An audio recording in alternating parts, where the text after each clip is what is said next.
Well, hello everybody, and welcome again to the Long Dark with me, Atheenon. I hope you guys are all having a great Monday.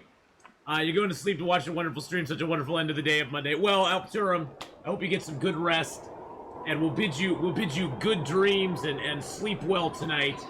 I'm glad you've had a good Monday. Unicorn Queen, hello. How are you today? Ooh, there's a storm. Ooh, that sounds cold. Ooh. That sounds cold. All right, so today we're going to get back into our Astrid character, who's on day 137. She's currently in Broken Railroad. We are going to be heading towards Milton today. We have all of our stuff and things ready to go. I think we need to figure out what we're going to take with us. Ooh, it's a little bit of a stormy storm out there. Still middle of the night, though. We definitely need to get some water, so I don't know if we need to make water. I can't remember if we have water or if we need to make water, but let's go in and find out. Give you guys night vision. That'll help a little bit inside. Oh, geez Louise. It is dark in here. It is dark in here.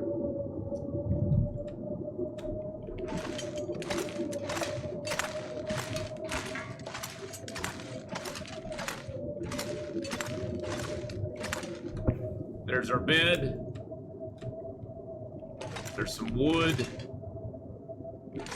Okay, we got water here on the table, looks like. Yep, there's water. There's some cans of oil.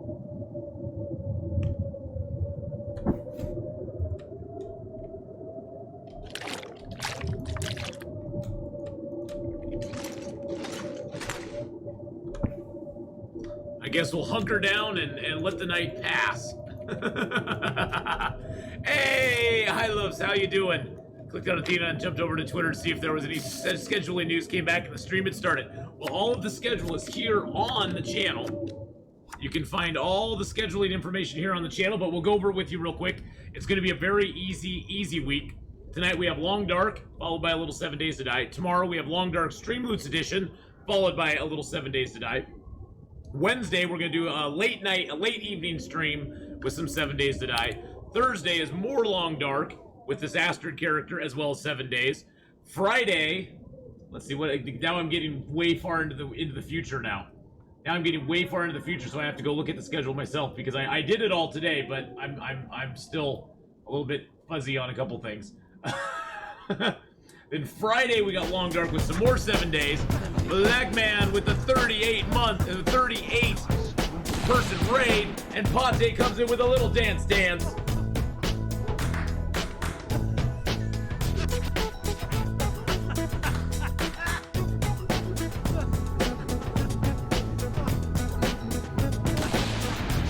It told you the next one was on Sunday. No. And then on Saturday we have Long Dark, a brand new Interloper character on Long Dark on Saturday morning, followed by this new game called Espa Story, which we're going to give a shot to, and then some State of Decay 2 with Hadrian, and then Sunday we got Gunloper, Stream Loots Edition, Long Dark, with 7 Days to Die to follow on our group server. So we have a whole week full of fun and exciting stuff going on, so... Alright, let's get some more water in us and get a little sleep. So we got a whole bunch of stuff. Blackman PL, thank you for the big host and raid. Let's give out some points. Let's give out some love. If you guys have not gone over and followed Blackman PL yet, please go over and give that fine streamer a follow right there. Last playing some StarCraft. Give him a follow. Give him some love. Check him out sometime. You won't be disappointed. All right. Okay, so we got our moose hide, our black bear hide. Got our deer hides almost cured. Our fresh guts are almost cured. We got our backup hatchet and knife. Let's see, what can we take with us here? What can we take with us, boys and girls? Holy crud, we have a lot of stuff to take. There's a lot of stuff, a lot of decisions to make right now.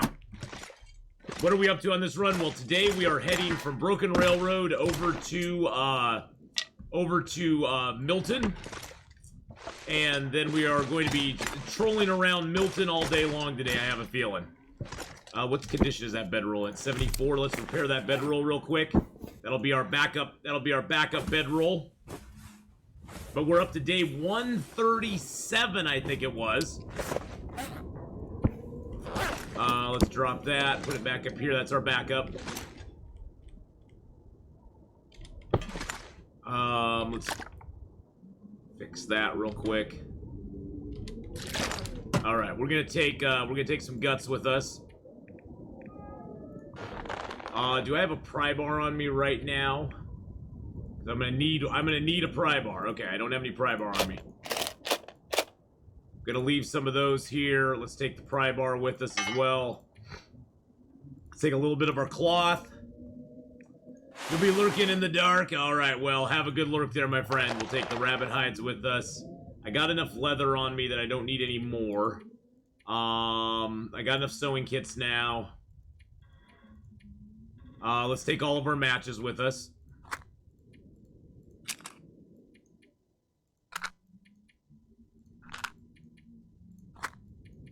I hate to leave the matches behind. Alright, there's our matches. We'll grab our hides. How much wood do we have on us? We got 22 sticks. Let's drop some of our sticks. We'll definitely pick up more sticks. And in place, we'll take a couple pieces of cedar. Take our fresh deer hides. Take our pure black bear hide. I can't really afford to take the moose hide, though, boys and girls. I really can't afford to do it. If I take the moose hide, that's going to put us over the limit.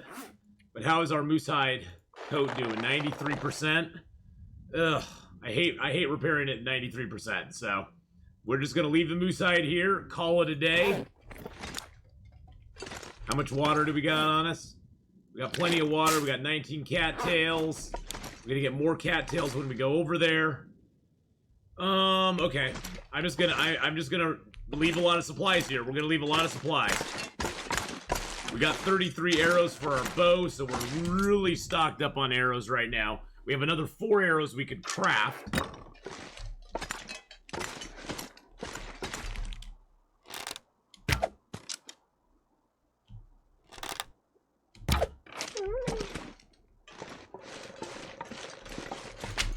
I felt kind of bad about taking him out, but you know, that's what happens. That's what you gots to do sometimes. It made me feel a little sad taking that wolf out, but you know what? He was gonna take us out if we didn't take him out, so.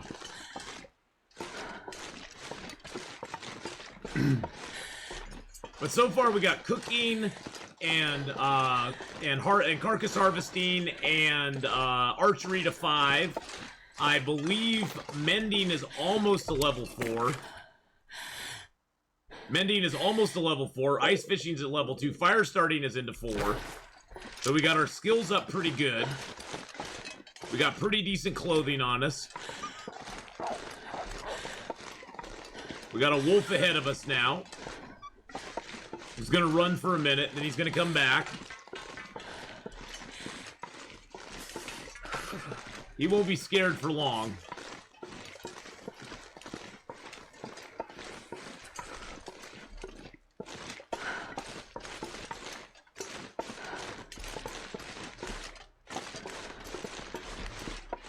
He'll get his courage back here. Oh, hey, nice skunk. How you doing, buddy? This comes up every now and then on stream, but what is your view on upcoming zones? Perseverance Mills, Blackrock, and something else, perhaps? Where would they go on the map? I think that Blackrock Prison is going to be up in the north part of the map, sort of sandwiched between the Milton and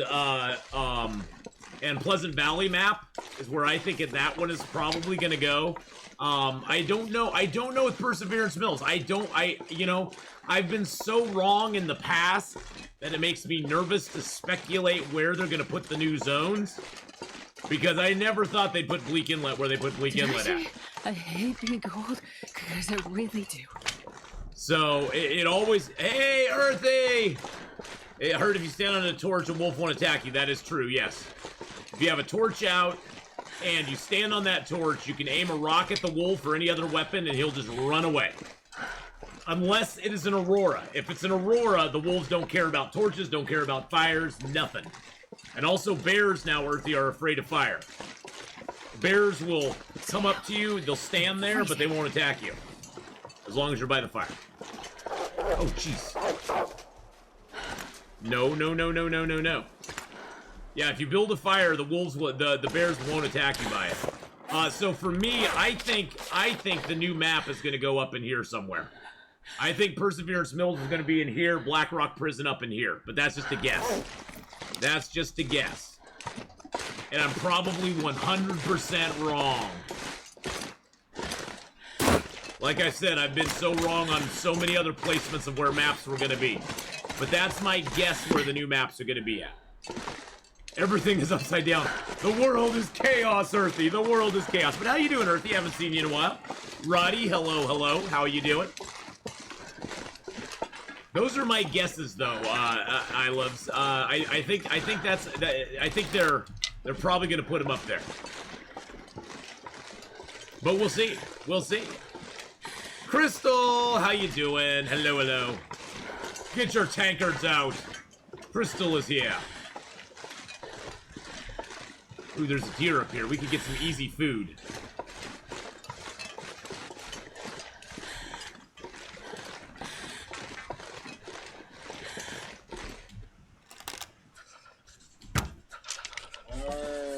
All right.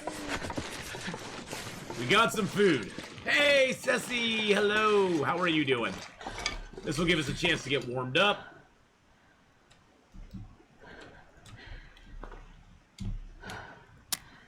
Get us warmed up, get us a little bit of food in our belly.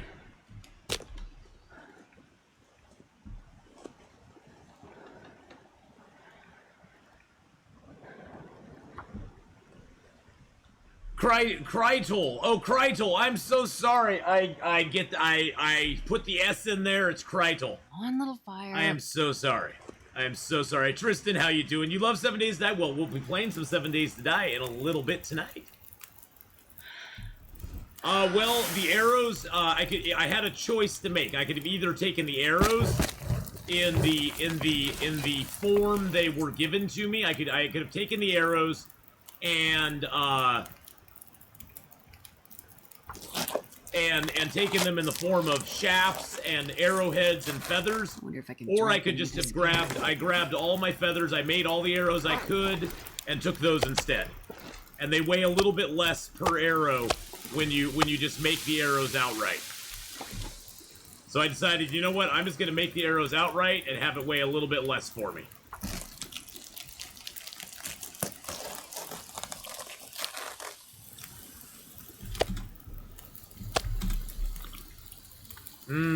Deer meat, hoo-ha-ha. Deer meat, hoo-ha-ha.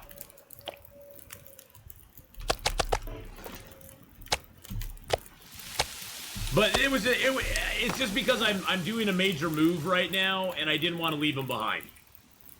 I didn't want to leave it behind, so that was it. That's what I chose to do. Hey, Mr. Grinch, broski, how you doing, buddy? How you doing, Grinch? Hope you're having a good one, my friend. Do we have any big teas to drop? I do not have any big teas. I'm just going to drop one of the birch bark teas. We'll just warm that up and have that to travel on.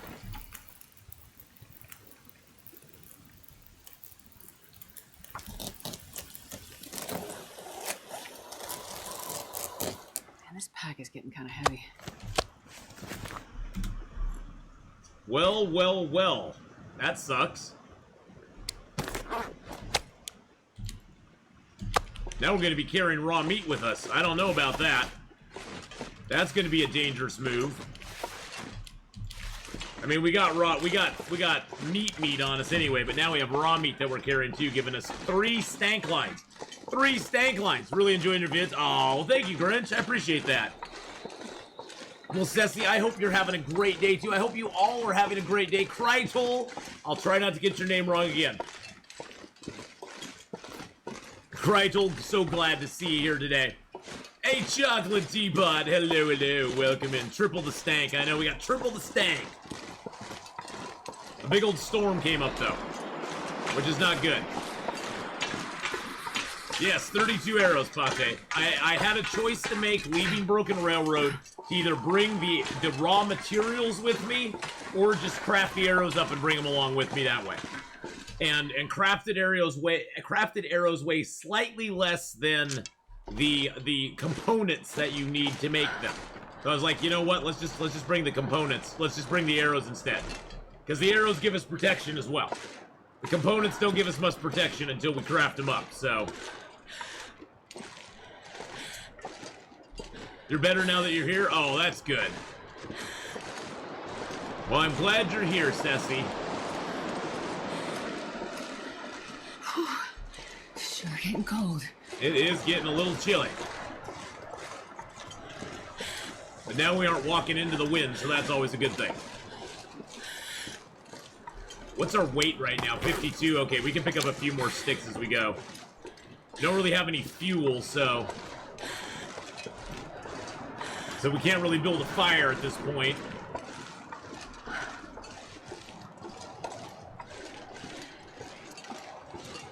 Gotta keep our eye out for wolves. There's a couple sticks. Couple sticks for us. Stickity stick sticks, we love them. Stick, stick, stick, stick, stick, stick, stick, sticks.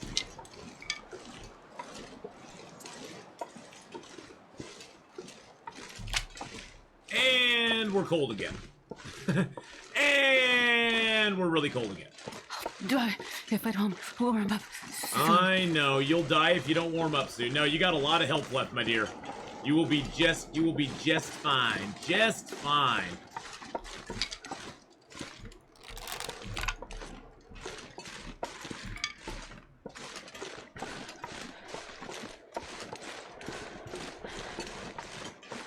I know, I see sticks outside and I have to resist the urge sometimes. I see a stick and I'm like, ooh, there's 8 minutes of fire sitting on the ground. Yeah, I passed the mushrooms. I'm not intending to eat any more raw meat, Packer.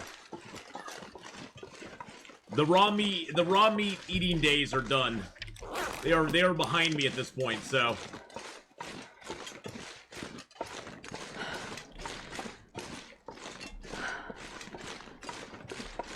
I won't be fooled again. You fooled me once, shame on you. I won't be fooled again.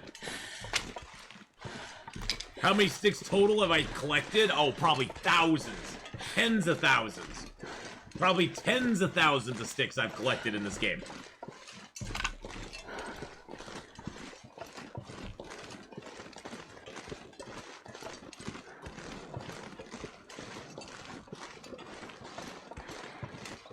Millions? I don't know millions. Maybe hundreds of thousands.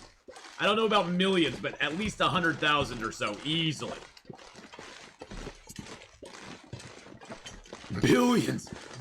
1 billion sticks. I've picked up 1 billion sticks.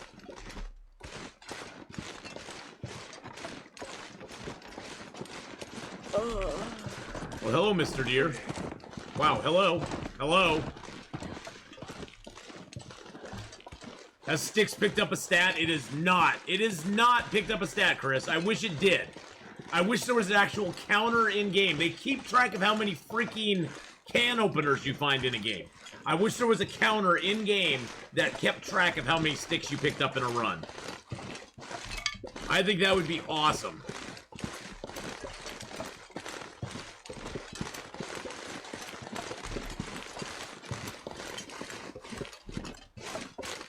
I doubt there could be billions, as you can't even count to 1 billion in your lifetime. Well, that probably is true.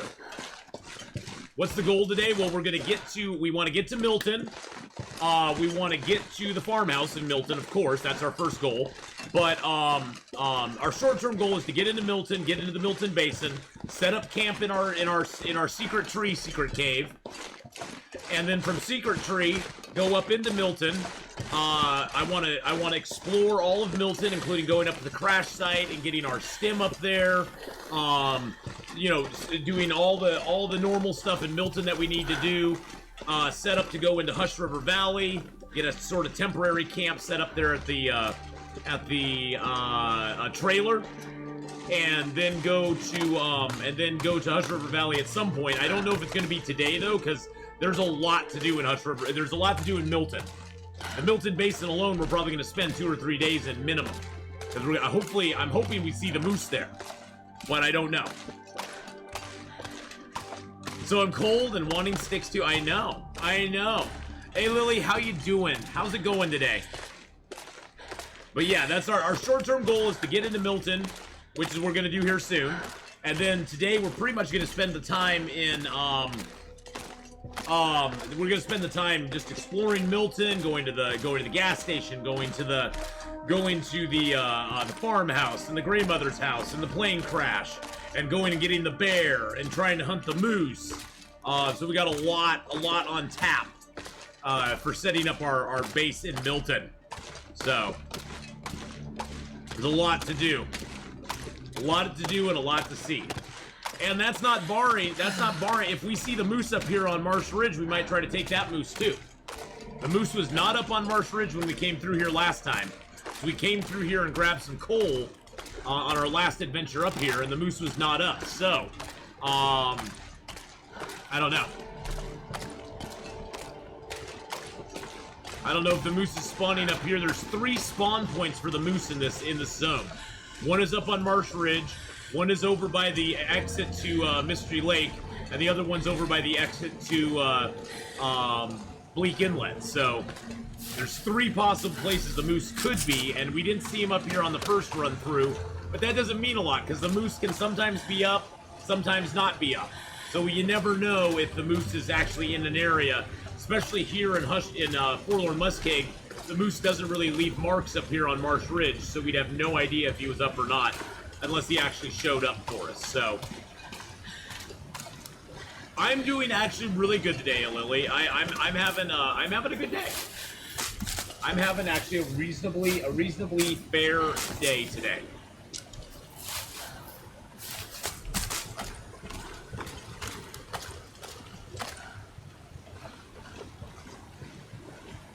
But we got Long Dark for the next 3 hours. Then we're gonna switch over and play a little bit of 7 Days to Die this evening. Continuing on our Navezgane character. How many? Oh, I don't have. Oh, do I have? Oh, I have 6. Okay, I'm good. I was thinking I need some old man beard, but I do not. I do not. I hope you don't get a moose hug. We'll see. We'll see. Sometimes the moose likes to hug you. There's not much you can do about it when he does.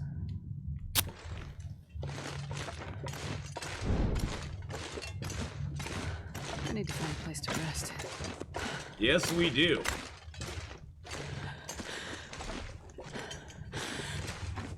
So we are pretty dang tired. We might have to start another fire too here just to get some torches out of it. I think we only have the 1 torch, right? Oh, I have a 23% too, so I think I do, don't I? Do I have 2 torches? Oh no, I only have the 1 torch on me. Okay. Hey, there's a piece of coal. Piece of coal. Piece of candy. Cattails. I know, cattails are the best. Cattails, I think, well, especially in Stalker, Pilgrim, and Voyager, you kind of overlook the cattails so much because there's so much man-made food in the game early that you don't really need the cattails to survive. But in Interloper, cattails are like your main survival food. That is, the cattails are what you want to pick up a lot of, because that's gonna give you the best chance of surviving long term in Interloper. Hey, Miss Eleni, happy Monday to you too. And so the cattails are something that although they get overlooked along with rose hips and mushrooms in the lower difficulty levels, you really want to concentrate on getting cattails in Interloper, because that's going to be your main source of food for quite a while. And overall in the game, it's going to keep you fed in those short food times. Like when you don't have, I always like to carry like 10 to 15 cattails on me, because even if I can't hunt or I can't find anything to hunt, especially before cooking 5, those cattails will keep you alive and keep you going, and are very important. All right.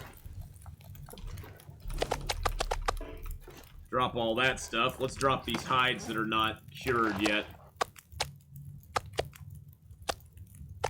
Let's Let's let those start curing up here a little bit while we cook our foods.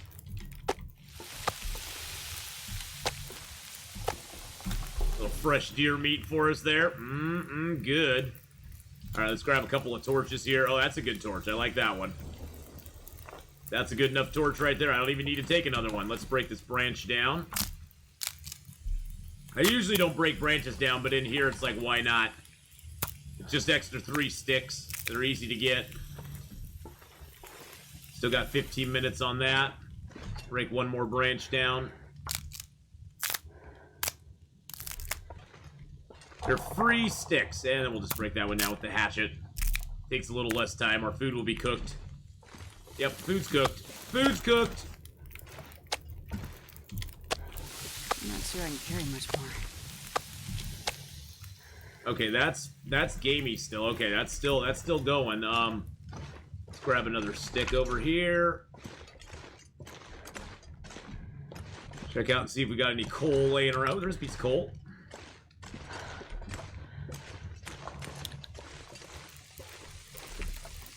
Sit by our fire and get our food all cooked up here.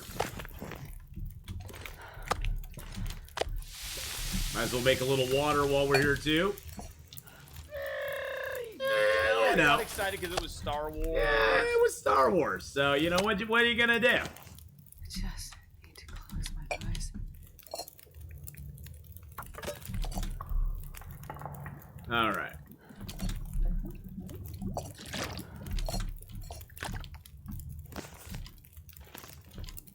Grab another torch out of there just to get our walk on. I'm not going to be able to carry this load for much longer. I know, dear. We'll grab one more torch. Actually, I'll just finish this fire off. Just grab two. I'm already overweight, so it doesn't matter. We're gonna sleep up top here anyway, so we'll break down all the torches that we can't use and keep the good ones. We'll keep the good ones and get rid of the bad ones. Because all we really need is one torch to start fires with. Astrid's nickname is Wendy Winner. Wendy Weiner. It's Wendy Weiner.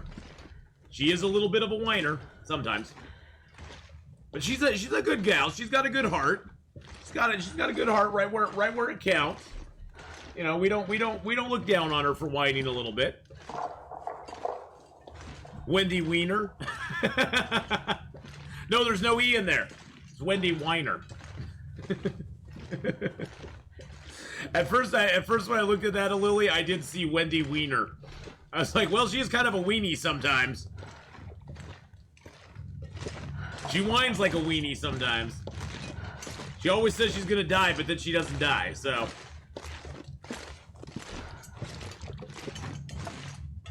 But how you doing, Duke? Hello, my friend. Hope you're doing good tonight, too.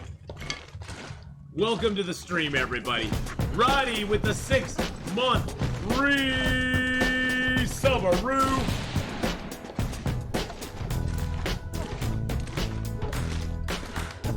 Woo.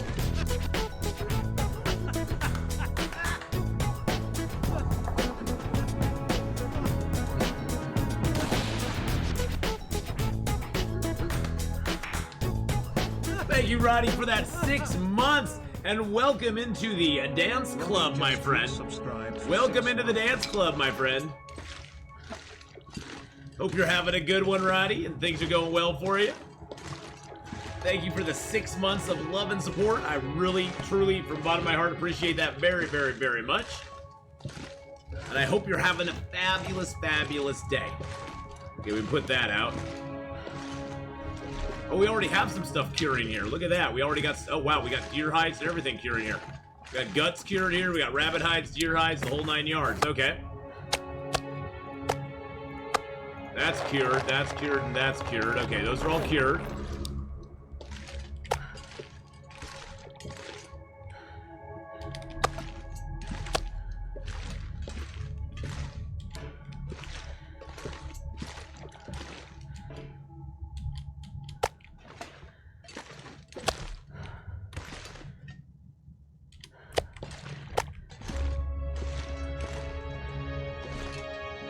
Oh my goodness gracious, we can't put this one down.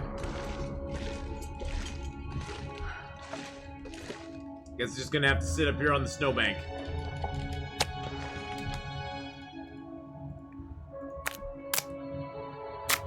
Alrighty, well the sun is just going down. We'll figure all this stuff out in the morning. We got water here. Let's put a little more water down.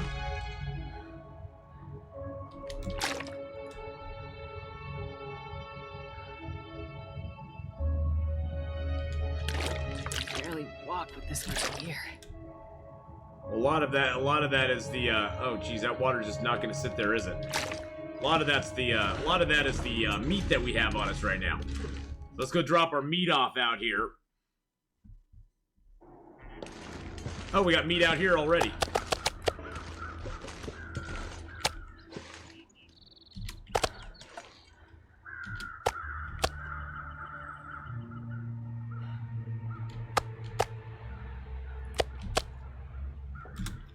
Eat that one down. We'll eat the little pieces down here. Get those out of the way first.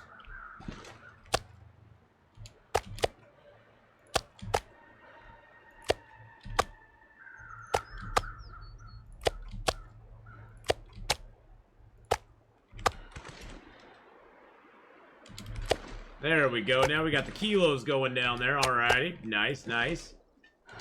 Got a little meat carpet going on.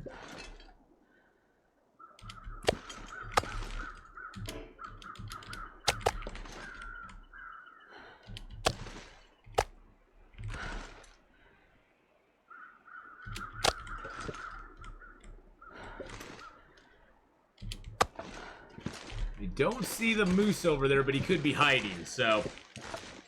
Well, you're welcome, Roddy. You deserve it, my friend. You deserve it. Alright, let's get our bedroll down here.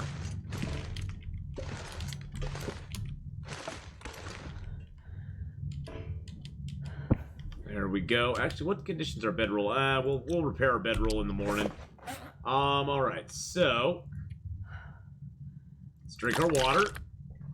Get some sleep. We'll get up in the morning and we'll head into, the Milton Basin. Now, the Milton Basin is really nice. I could live in the Milton Basin almost exclusively for probably a good 2 to 3 weeks, easily. It's such a nice area to kind of chillax in. It's got a couple of wolves, but it's got a really nice warm cave there. And it has some really good wildlife as well. It has several deer, a couple wolves. It has tons of rabbits. You could live off the rabbits alone there forever. And then it also has possibly a moose. Possibly a moose as well. So,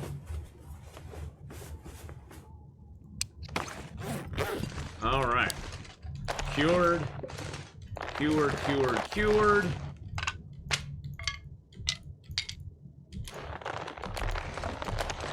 And that one's just curing.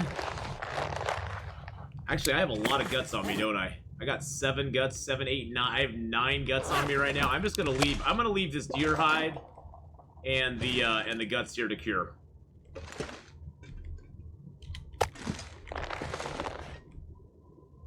How much water do I got on me? 0.64. I'm just gonna grab a couple liters to take with me.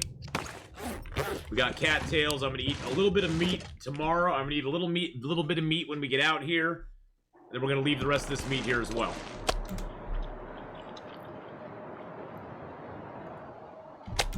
We'll fill up all the way. There we go.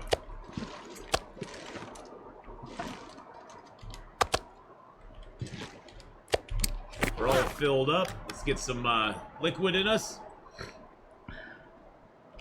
All right, let's go. We'll take a short look here. We'll see if the moose is up. I don't think the moose is up, but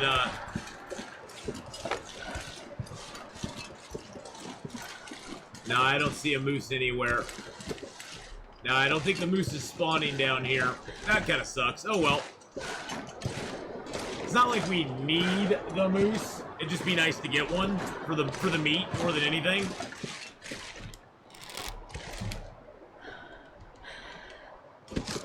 Yeah, these rock climbs are a little weird. You have to look at, like, the base of the rock to climb it. In some cases. In other cases, you can look up, but see, like, if I look up here... Oh, see, there's the climb there, but not... there. It's like in a weird spot. So you kind of got to look around to get the climb going on. And it doesn't matter how heavy you are. You can be completely overweight and still climb these, so... Unlike a rope, those don't take any sort of stamina or anything to climb. It's just an in-game animation for you.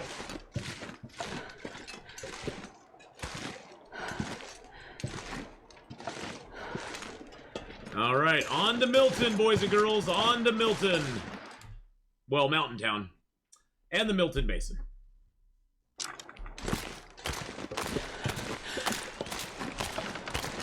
Now, the wolves here usually hunt on this side of those big rocks. The wolves are usually over here, but sometimes they will go all the way over the other side.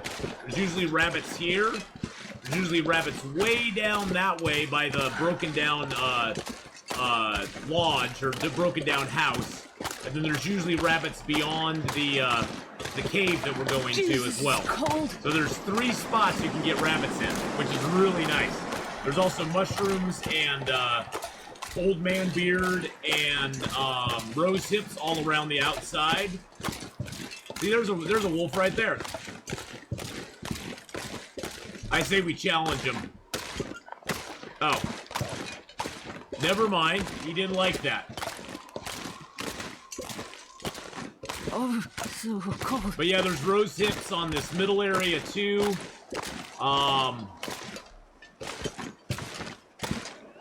Come here, Mr. Wolfie. I don't see any other wolves. Yeah, nope, that's deer all the way over there. There's no wolf around here. Who played Ducky Hunt? Oh, that was Duke.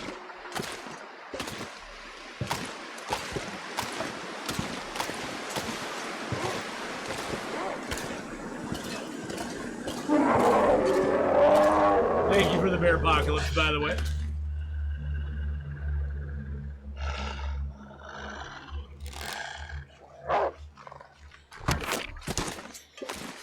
He said not today. Atheenon's got too many arrows. I do have a lot of arrows. I just figured I'd take care of that wolf. Just get him out of the way. Thank you for the bear apocalypse there, though. I appreciate that.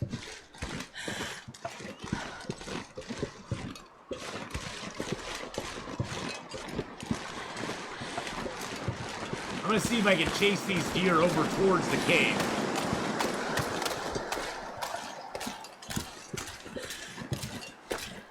Oh yeah, you don't get the dance, my friend. No dance for you. That's okay. We still love you anyway. Oh, there we go. There we go.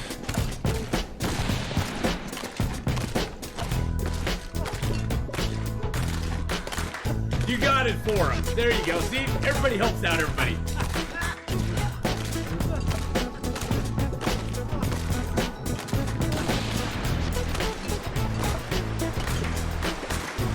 Woo, let's go, baby.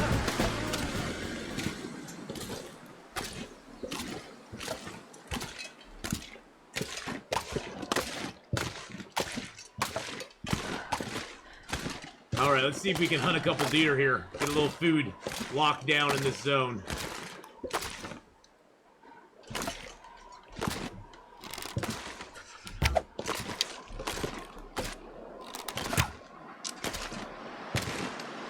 Well, that didn't work out like we wanted. We got a runner, No, this, Snook, this is, Milton Basin. This is the Milton Basin.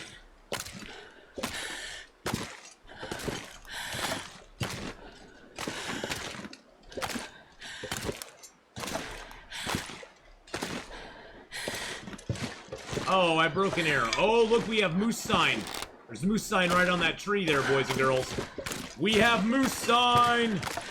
We'll have to go track down that arrow here in a minute.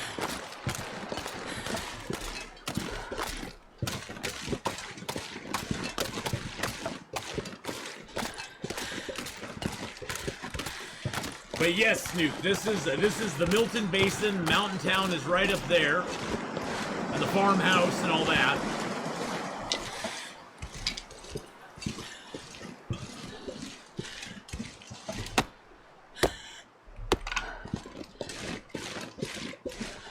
Let's go in and see Secret Tree. Right here. Secret Tree! Hoo-ha-ha! Ooh, we like Secret Tree. Look, Secret Tree is gone. This pack is getting too heavy. That's a moose right there, boys and girls. That's a moose right there. That's a moose right there. Yep, that was a moose.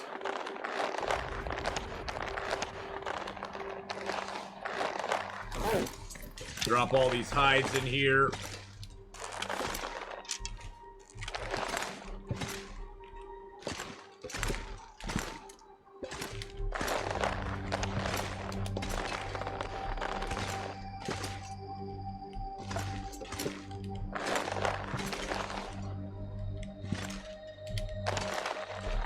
Got lots of stuff. We got lots of stuff to repair our clothing with, so. I hate not having enough stuff to repair clothing. That always sucks when you don't have enough stuff to repair your clothing. And then we'll go out and see if the moose is up. See if we can hunt the moose. We've got a deer to go track down out there as well. That we shot.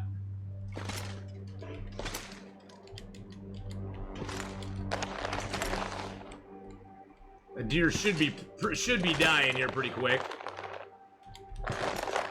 All right, let's drop these guts as well.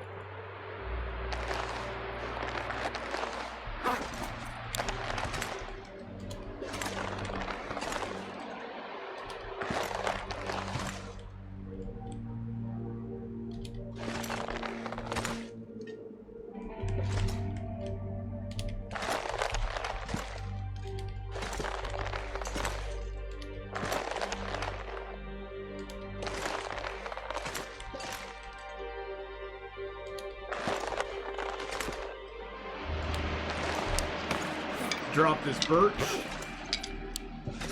Got an extra special birch that needs to cure. We got eight more birch on us and a couple maples.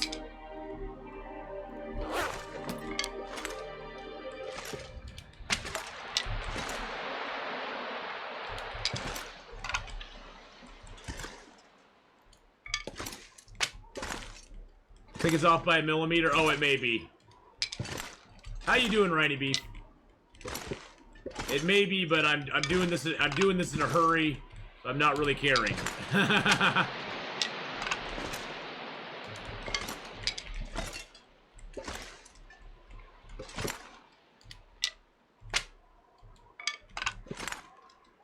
There we go. You're doing good? Oh, that's awesome. All right, what else can we drop here? Oh, I got 10 pieces. Why do I have 10 pieces of metal on me? Okay, I'm just gonna drop those all in a little pile. We got our fuel on us now. Let's see, what else do we have that we can drop here? I got my backup hat on me. Break down these arrows. Just gonna do a little maintenance while we get ourselves nice and warmed up. Welcome to Sorting with Atheenon. Guess what? I only have parts of 5 more days to stream to make affiliate. Oh, that's awesome! That's awesome, Rhiny Beef. That's such good news. Well, let's give you a shout out. Let's give you a shout out there too. Yeah, I think I followed you. Didn't I follow you? I followed you, didn't I? Yep, I followed you already, so I'm good. Okay, go over and give Rhiny Beef a follow, boys and girls. Go over and give Rhiny Beef a follow. Give Rhiny Beef some love. Let's get Rhiny Beef to affiliate.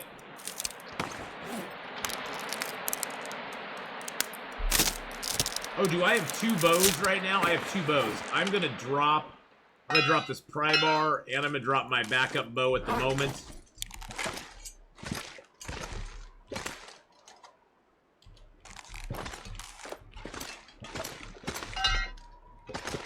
I don't need either of those right now.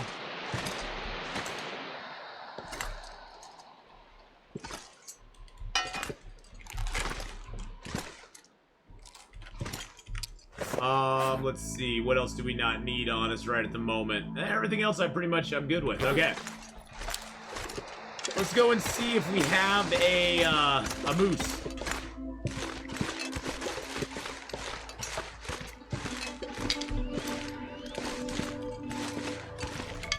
There's definitely another deer.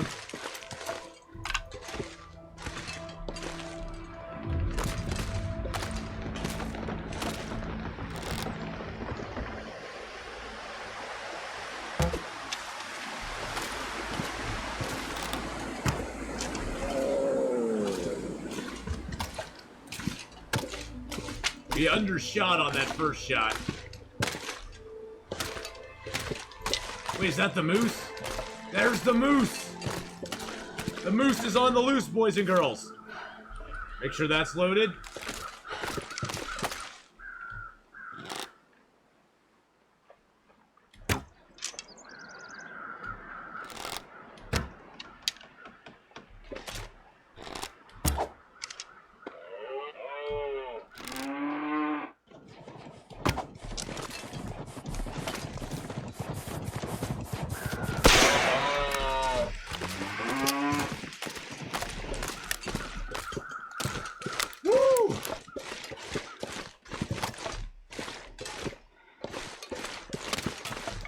That moose was out to get us, boys and girls. That moose was not happy. That moose was very triggered. Woo! Did I make it 69 viewers? Yes, you did, Phanthos. Yes, you did.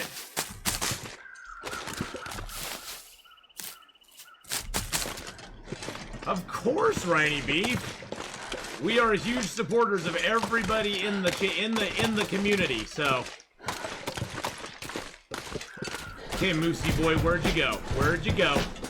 Where'd you go? Oh, he's right over there. Okay, okay, well, let's pause this for just a second and make sure we get in on Wow Jane's 25-month resub.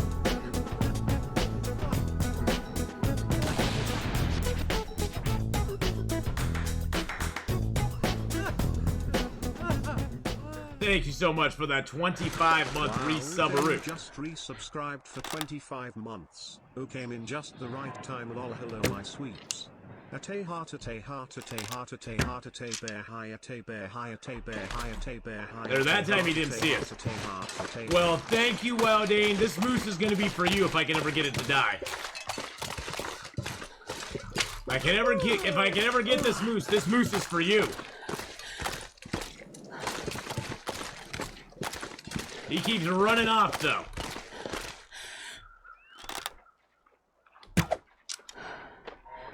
There we go. There we go. Moose down. That moose is for you, my friend. Oh, I already reloaded the flare. I already reloaded the flare.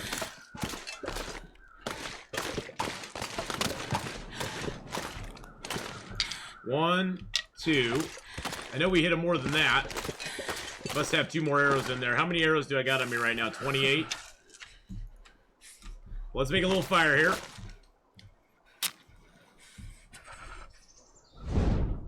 Well, the moose is always a tricky beast because you have to get a critical. Oh, I couldn't have done a mag lens. You have to get a critical shot to kill the moose with a gun or a revolver or a bow. You have to get that critical shot. So. No, we are in Come on, little fire. We are in the Milton Basin. The Milton Basin, Phanthos. Oh yeah. That's a good one.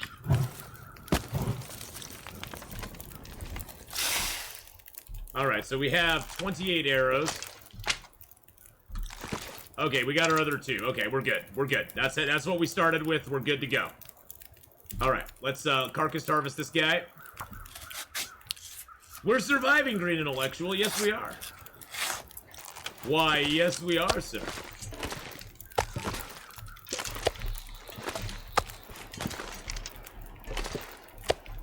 Yes, the higher... Oh, that, I don't know why... Oh, because you didn't spell higher right. The higher the bow or gun skill, the greater chance of a critical, yes. So when you get up to skill level 5, your crit chance goes like 50%. So you got a very, very good chance of getting a critical with your bow or whatever. So. I wonder if I can drop any of this gear. All right, we got the fire for how long? 2 hours still. Okay, let's get a little meat harvested up. Well, yeah, well, it was a choice. I wanted to bring all the arrow stuff with me, one way or the other. And it was a choice of bringing the individual components along or bringing the actual crafted arrows along. And there was no downside to bringing the actual crafted arrows along because actual crafted arrows weigh slightly less than the components of those arrows. So bringing those along was no tough decision. I was like, yeah, well, I'm gonna bring the stuff along anyway. I might as well craft them up beforehand. Oh, we got a storm coming in. We got a storm coming in, boys and girls. I'm not sure I can carry much more. And I'm not gonna revisit a forge for a while, so I was like, why not?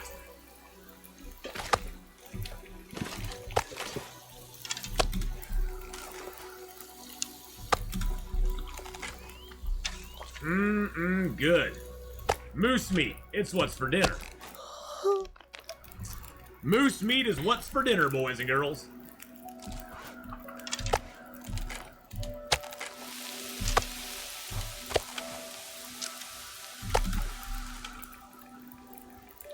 Why go to Milton? Because there's lots of good stuff here. And we haven't been to Milton yet. Why go anywhere on the map, Green Intellectual?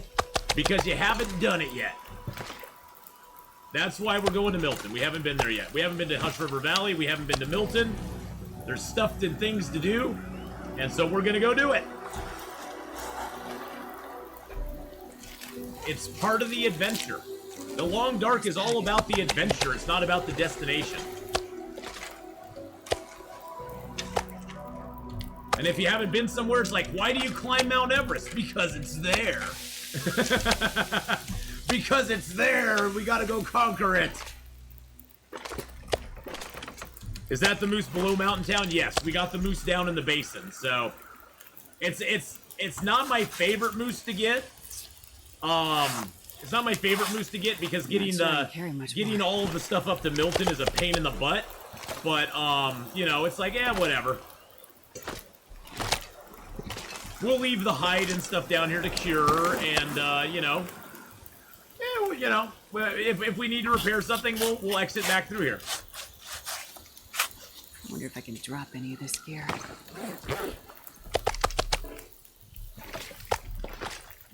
Since we got a good fire here and the wind hasn't blown it out yet, we're just gonna keep harvesting and cooking some meat.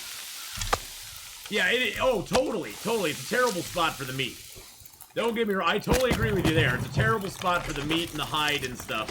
Because it basically is only good for you down in this zone. But hey, at least we have food, right? That's why I was saying I could live for like weeks in the Milton Basin. Weeks.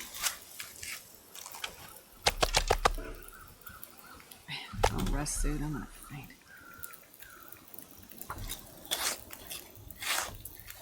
We got a deer over there we haven't even harvested up yet.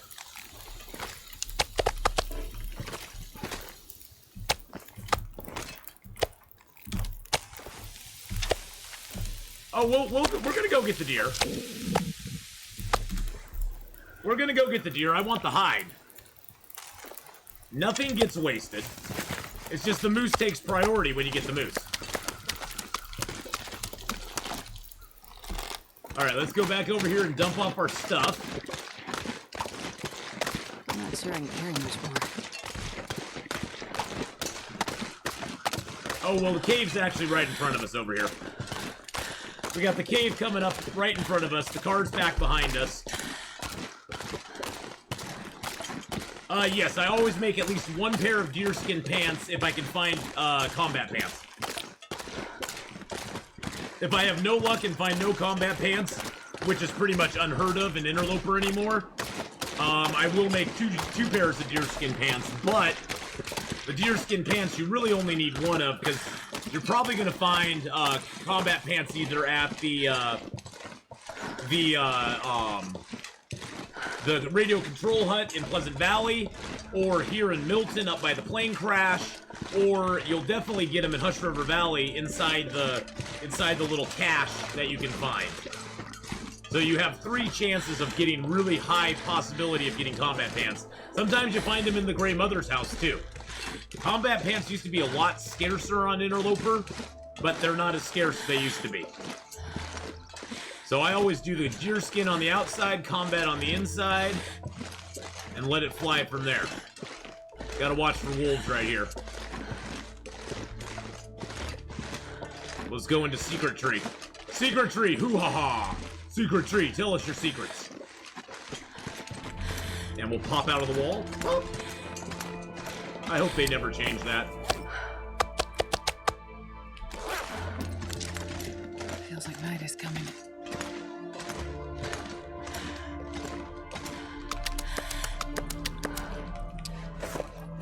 Drop the hide. Get a drink of coffee.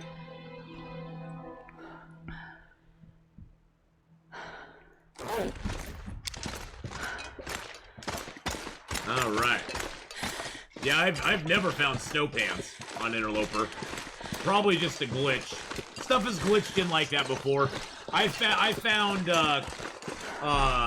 hiking or climber socks on Interloper before one time. Right after a patch, they had that, and the pistol in Interloper for a little while, but they've patched those out since then. I held all the food in the broken cabin there, but the character died due to blood loss mistake. Oh no! Oh no, you had the blood loss. That was a while ago, like 2018, 19. Yeah, there's been glitches like that before where certain things have showed up in the Interloper loots that shouldn't have been there. They've been pretty good about patching those out, but that still happens every once in a while.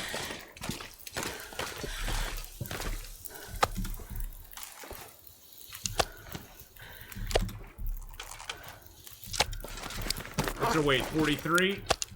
I wonder if I can drop any of this gear.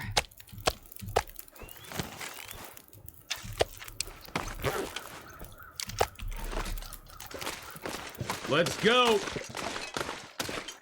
Oh, I need to turn the bot timer off. Forgot to do that after yesterday's stream. I always forget to do that. I don't know why. I mean, Streamloots cards are still available, but they just aren't playable on this run. Those will be playable tomorrow again, boys and girls. Tomorrow we will start with our Streamloots edition, and we'll be getting killed by you guys. Okay, gonna head home. Gonna hop back on in a bit. All right, Phantos, have a good one, buddy. We'll see you later, okay?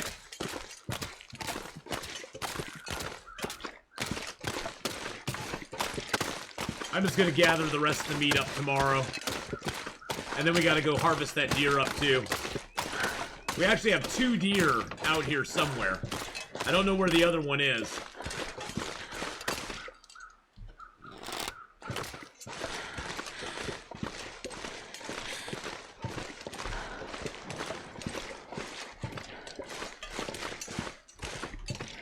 Yeah, we got a couple stank lines on us right now. We got triple stank going on.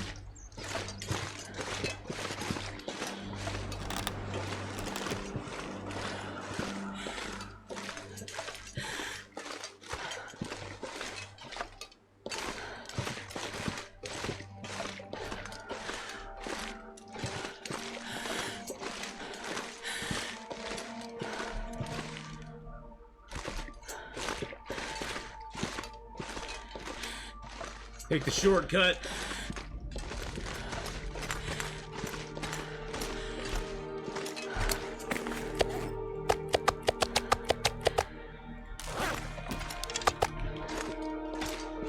Alrighty. And as you can see, we have a whole lot of stuff here already, so that's all stuff we brought with us, though. We will need to make a little more water while we're here, too, but we'll be making a big cookout and cooking up the moose and the deer and all that stuff. Let's see, so I got some sticks. I'll drop most of those.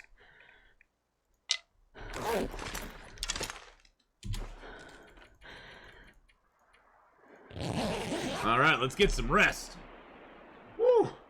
Well, we got the moose hunt done for Wowdane with her 25-month resub, which I think I forgot to give points out for, so we'll do that now. We'll do that now. And thank you again, Wowdane, for the 25-month resub. I really appreciate that. All right, let's sleep her off again. There we go. Grab a little food. Smoochies! Smooches! Through another night. We made it through another night. Yes, we did.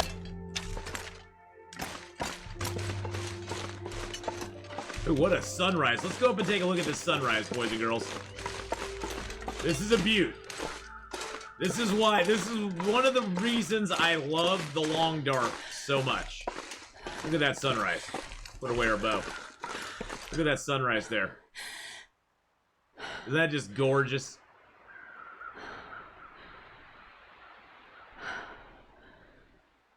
It's just beautiful. Beautiful. Actually, I do prefer the lighter sleeping bag, Green Intellectual. Usually, I find that by the time I can make the bearskin bedroll, I no longer need a bearskin bedroll. The bearskin bedroll is very nice for its warmth bonus, but by the time I get to the point I am now in the game, I'm already rocking a 25 to 26 degree warmth bonus with the clothing I have, and that combined with a good condition regular bedroll is enough to pretty much sleep in any cave outside all night long and never have to worry about getting cold. Now, it doesn't protect you from, like, if you're trying to sleep in a snow shelter. That's where the bearskin bedroll does come in handy. I like the lighter bedroll because it's 2 kilos lighter, which lets me carry a lot more other stuff. And, yeah, I prefer the regular bedroll myself.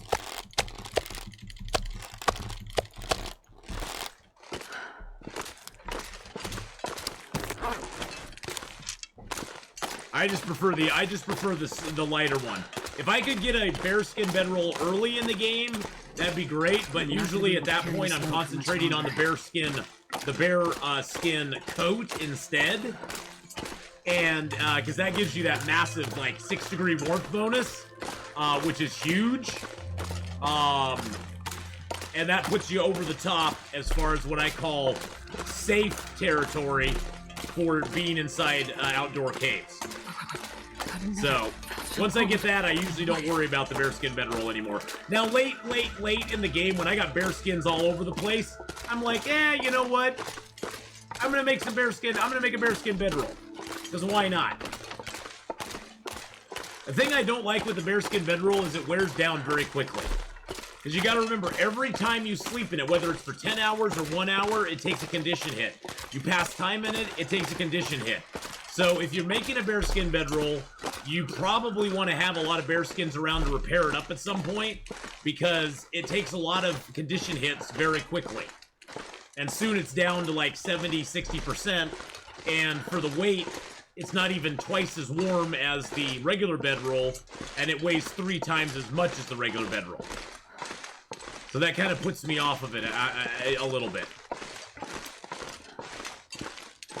I don't think it's a bad thing to get. I don't think it's a bad thing to get. Don't get me wrong. Like I said, late game I will usually go for the bearskin bedroll. It's just early game I kind of just don't. I just don't worry about it until like day 2 or 300. By that point I'm like, okay, now I can get the bearskin bedroll and be okay.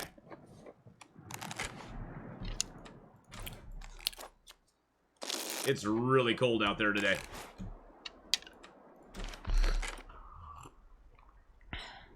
Well, yeah, if you have, hey, Sir Puddle Pirate, how's it going, buddy?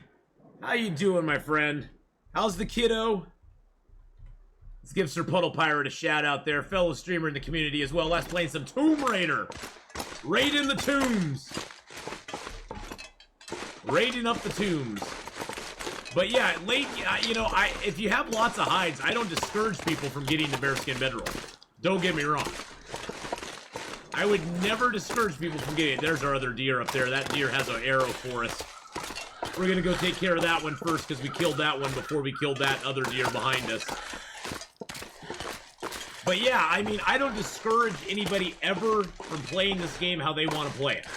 I have my style, and it's not the only style to play this game. That's the thing that's beautiful about this game, is that you can play it however you're comfortable with, and it's neither right nor wrong, bad nor good, as long as you're surviving, and you're able to survive. Oh, that's a ravaged corpse. Where's my other deer? I have another deer out here. I always look at different play styles as just different options you have for your survival. Huh. That's not the one I was looking for. Oh, I hear more crows down this way.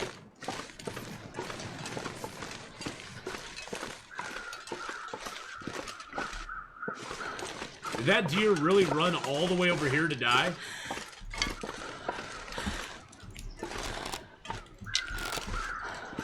Oh, he did. My deer went all the way over here to die. Oh, look, my arrow.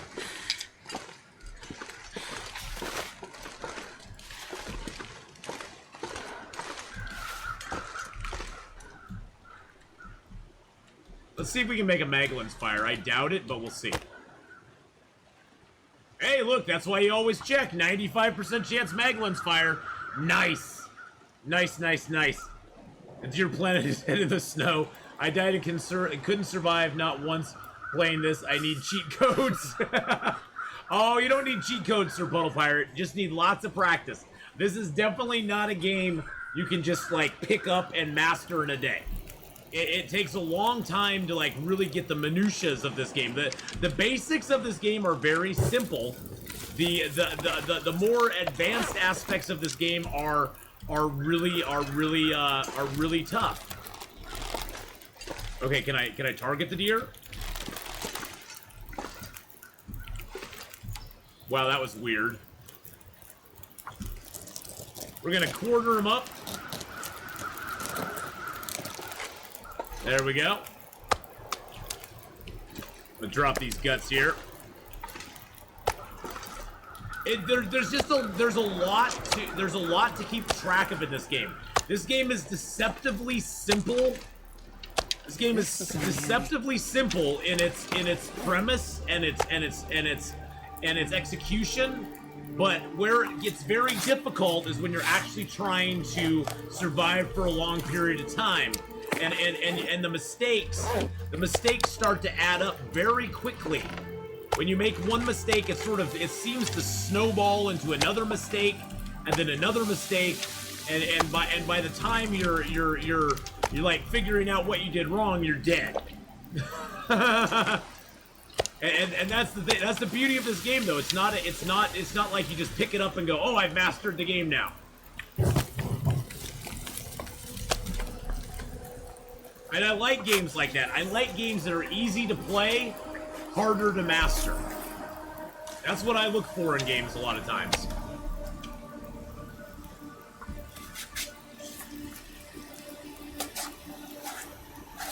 Well, that's why I always say map knowledge is probably the biggest... Map knowledge, or the lack thereof, is probably the biggest killer in this game of any.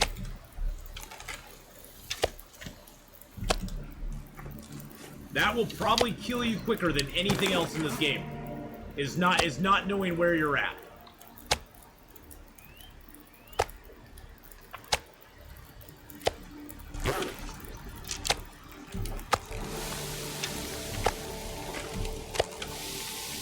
And unfortunately, map knowledge is nothing that you can. It's nothing you can gain by other than just playing the game.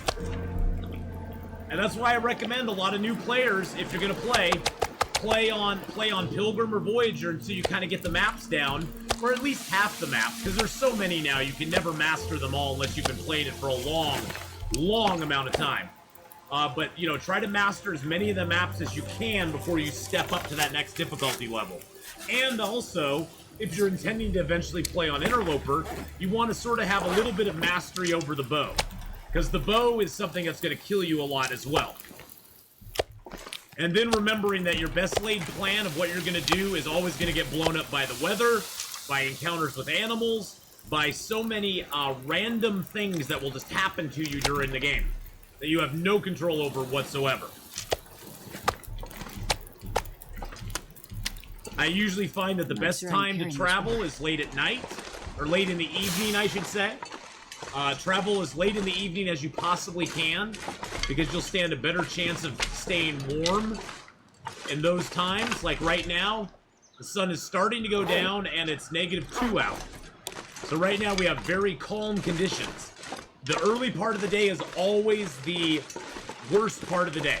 It's always the coldest temperature outdoors in the early part of the day. Right now, it's -27 out with a -10 wind chill.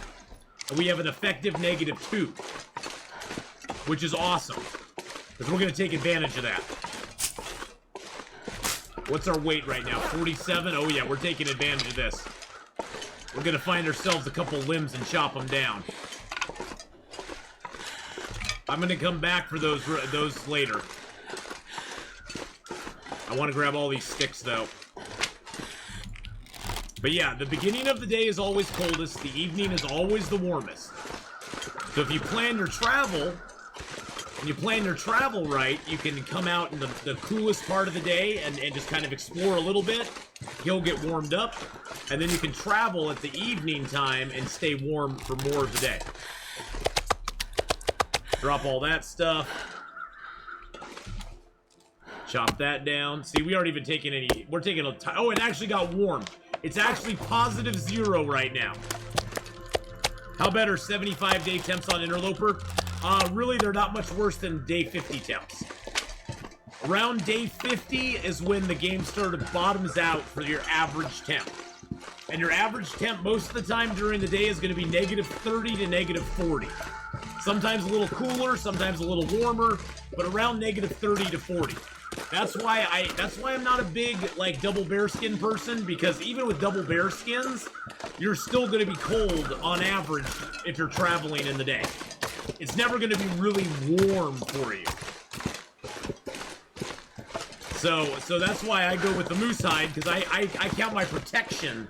The protection bonus I get from the moose hide, I count that as almost more important than staying warm in some ways.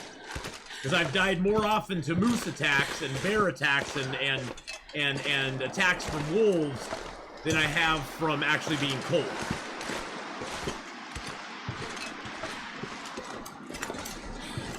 All right, let's drop the.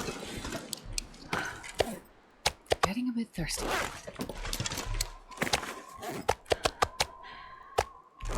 There we go. Actually, let's grab a piece of moose meat and eat that real quick. But then again, that again is a personal playstyle choice. There's nothing right or wrong about it. It's just a personal playstyle choice. That was all guts I put under there, right? This pack is getting kind of heavy. Drop the deer hide here. Drop the birch here.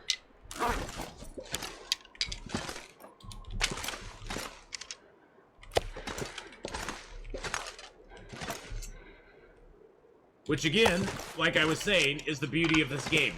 There's no wrong way to play it unless you don't play it. As long as you're playing the game, you're in the game, and you're doing it right. Yeah, it's not that cold out. Let's grab the cedar. Yeah, when you have 1 arrow down temps, you grab as much wood as you can. Hey, Becky, how you doing? See, now it got cold, but see, we took no damage. Yes, this is a secret cave right here. Warm up somehow. If you go right in through here, this is the secret area. You can build a snow shelter in here. There's a place to put a snow shelter right down in here somewhere. It's kind of hard to get, but there is a spot to put a snow shelter in here. I just got to find it. Ah, there it was.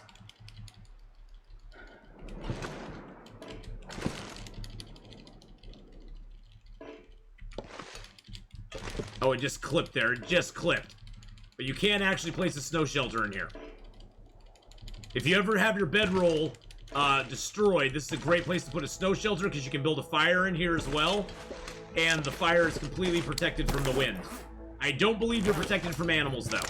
I believe animals can still get to you even in there.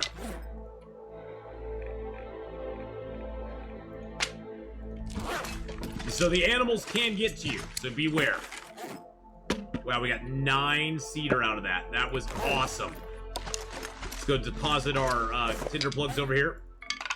There we go. Millers, hello, hello. How's it going? Sir Puddle Pirate with a 4-month resub. Thank you so much for the 4-month resub. We'll give out double points since I was delayed on noticing that. Thank you so much. I appreciate that very much, my friend. You are awesome, and I super appreciate all the support and love you've given the channel, my friend. I really, truly do. Sub hype! But I'm doing good, Millers. I'm doing really good.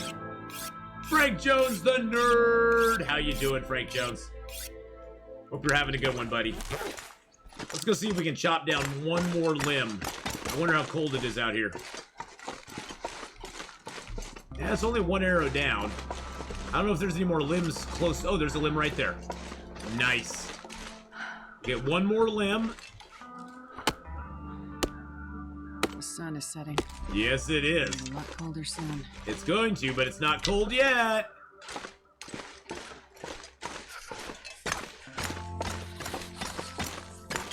All right, a little more wood to deposit.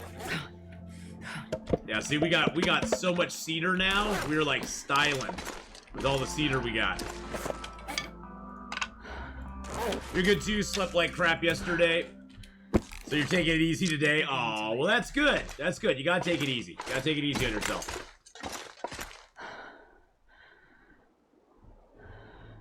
Ooh, I like night vision now. Night vision is way better than it used to be. I liked our retooling of night vision, boys and girls. It makes some things look really bright, but look how it makes the cave like light up a little bit. You can see everything. This is what I'm seeing, and that's what you're seeing now with night vision.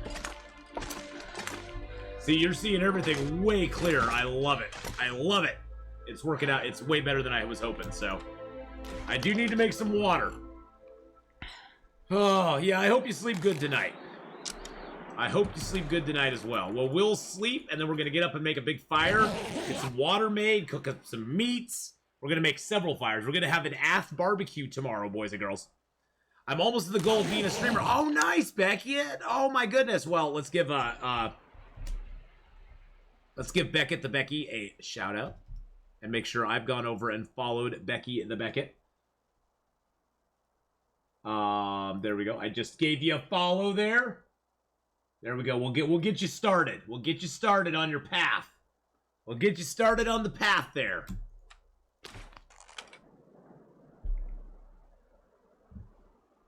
Well, that's exciting. That's it. That's very exciting. I'm so happy for you. Streaming can be extremely rewarding. I always caution everybody though, don't like put expectations on your streaming. Don't compare yourself to other streamers because it's only going to make you sad. You know, compare yourself to where you were 3 months ago, 5 months ago, 6 months ago. Compare yourself only to yourself and you'll never be disappointed. And just, you know, if you find that your channel's not, like, growing and evolving, look at what you're doing and say, you know, what could I do different? What could I do different to bring more viewers in? What could I do? What could I not do to maybe not, you know, to maybe bring more viewers in? Come on. Have I ever had like 1,000 viewers? No. Nope, I've never had like, oh jeez. Thank you so much for gifting Beckett, the Becky, a tier 1 sub, Millers. Oh my goodness. The Millers 120917 gifted a tier 1 sub. Oh, there you go. Thank you so much for gifting out that tier 1 sub there. In the channel. 18 gift subs in the channel. Thank you so much. I'm gonna give out some points here. But yeah, I always try to tell people, you know, give yourself some slack when you're streaming. Unless you're coming to this platform with a built-in audience, say from YouTube or something like that, it's going to be very slow to build. Look for games that you can play that you enjoy, because people can always tell when you're either enjoying or not enjoying a game. So look for games you enjoy, first off, but also don't play the ones that are like really like big popular games, because you'll find no growth in those channels. Those channels are very saturated with large streamers, and although not everybody does, I'd say probably 80 to 85% of the viewership that goes to a channel like, say, Fortnite or Valheim or any of those games that are big, they will click on the first 5 or 6 people that are on those channels, on those, you know, on those games.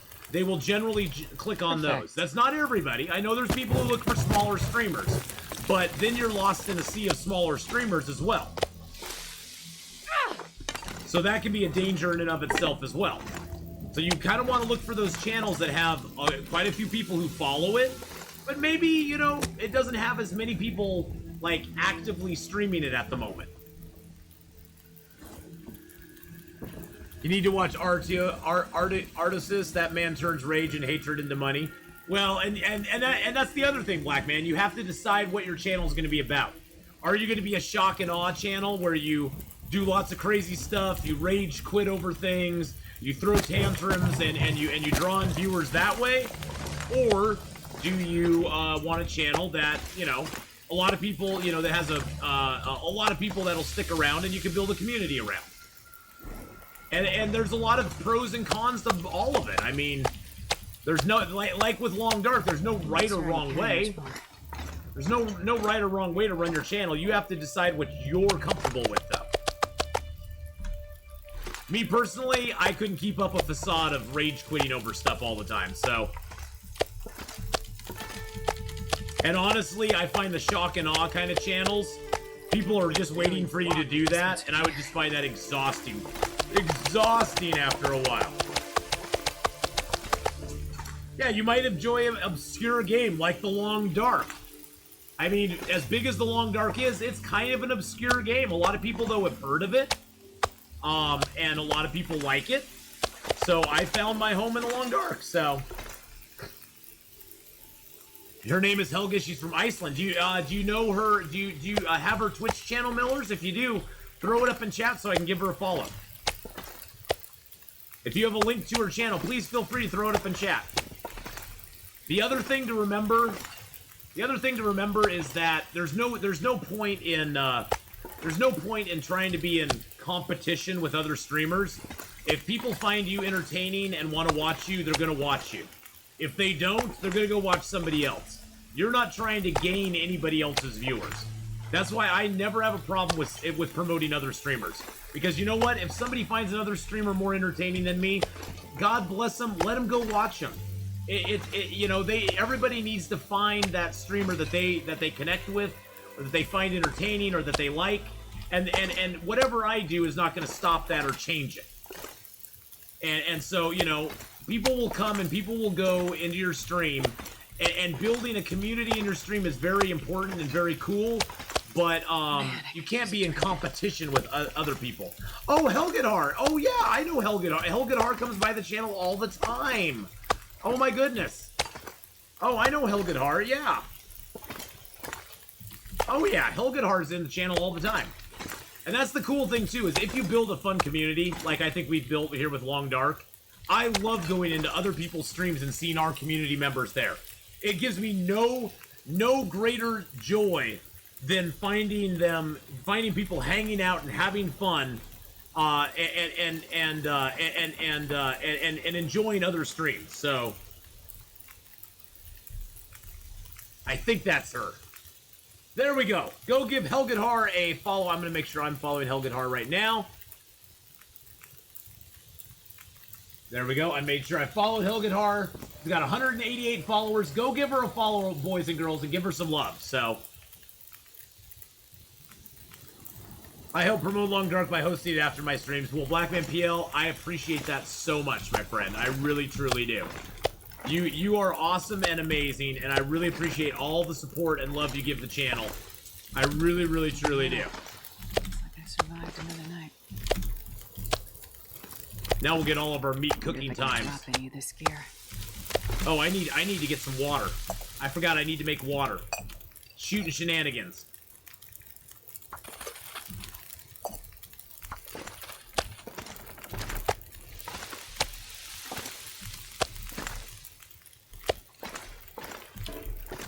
There we go.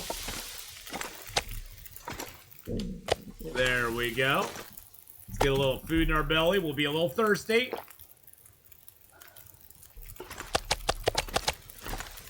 You know, the only thing I don't like is when people come in and actively promote a channel that that is like live. Like if somebody comes in and goes, "Hey, you here in Atheenon's channel, you should go watch so and so who's live right now."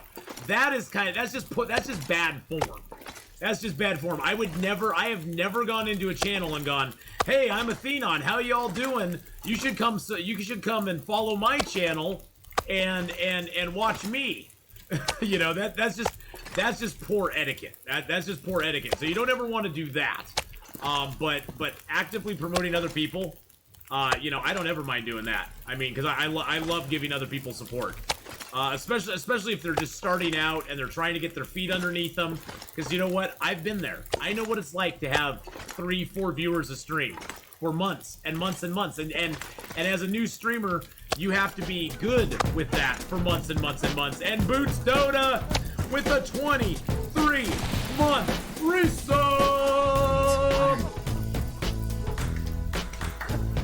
Woo!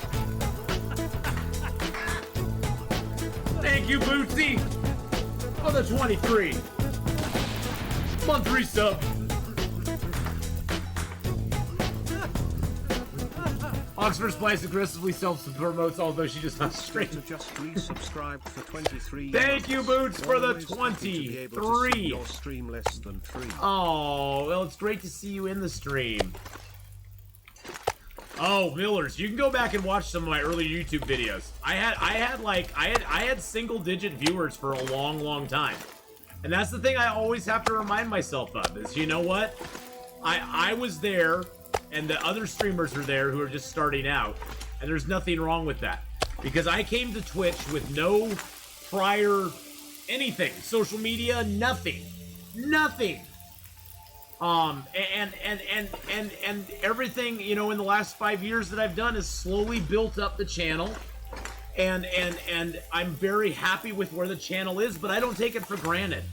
I mean, honestly, it could all go away tomorrow.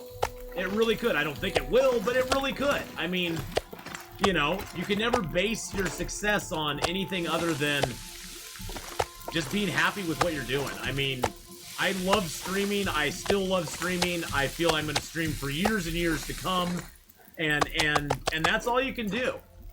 And you have to hope that people enjoy your streams and have fun with you, and I find that staying engaged with the community is really an important thing, especially when you're small.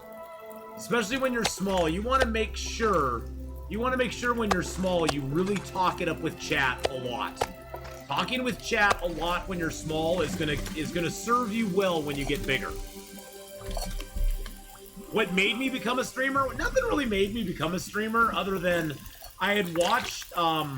So back in the day, I had watched several streamers. I watched a guy named Hyphonics, who no longer streams on Twitch. He's a little bit of a rapscallion, but I watched a guy named Hyphonics. I watched a gal named BDXH, who's still very active on Twitch. I watched a guy named Bunker James, who was an older fella who streamed as well. Really nice guy. And I was watching them, and I was like, you know, this looks like a lot of fun. It looks like an enjoyable experience. I like how they engage with their community. I like how they have fun with their community, and I really enjoyed what they did. And so I decided, you know, I'm gonna give it a try. And I started streaming EverQuest 2 back in the day, and the rest is kind of history. I just started streaming EverQuest 2, and then about, I started in September, so October, November, December, January, so about 4.5 months later, one of my viewers, who was a big viewer of my EverQuest stuff, Mel the Elf, he said, "Hey, do you like survival games?" And I'm like, "Yeah, survival games are fun." And he introduced me to Long Dark, and I've been hooked ever since. And then we kind of built the whole channel around Long Dark when it comes right down to it. So, but you know, I streamed to very few people for a very long time. And you got to be okay with that as a streamer. You can't start out thinking you're going to get hundreds of viewers or even 100 viewers or even 50 viewers right off the bat. I mean, now when I stream Long Dark, we usually get over 100 viewers or so, which I'm very happy with. I like that community size because it allows me to engage with you guys and gals, and it allows me to have some fun with the games as well. So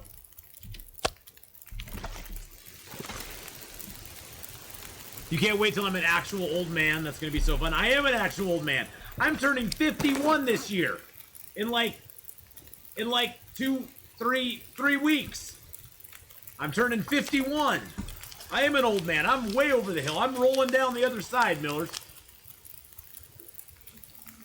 I mean, of course, Green Intellectual, you definitely want to, of course, Green Intellectual, if you want to do this as a career, you have to build your stream to a larger size. And with that comes some downsides, though, as well, because as streams grow, they change. And you know, even I can't keep up with chat like I would really like to in a lot of ways, especially on some games that I'm not real familiar with. Long Dark's pretty easy to keep up on chat because I'm real familiar with the game. I can play it and stream and talk at the same time and not really have any negative benefits. But there are games that I play that I can't do that as much on.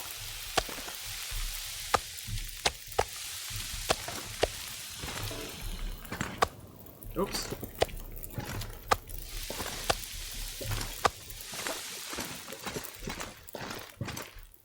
Athena, I turned 39 a few months ago. In 3 months, will be giving birth to my first kid. Oh my goodness. My first kid's way off now. My first kid's gone out of the house. My second kid's in college. It's all good. Killer Clown, how you doing? Hello, hello. Let's be real. I stay for the OCD organization. Well, I do like my OCD organization. This pack is getting kind of heavy. Tell me what I can't do. Don't tell me what I can't do. Can't do. Don't ever tell me what I can't do. 51 isn't that old. Well, 70. You know, it's not as old as it used to be. The closer I get to 50, well, the closer I got to 50, the more I realized that 50 wasn't that old, really. It's all a matter of perspective. You just joined, and of course I'm playing with my meat. Of course I am. What else would I be doing other than playing with my meat? I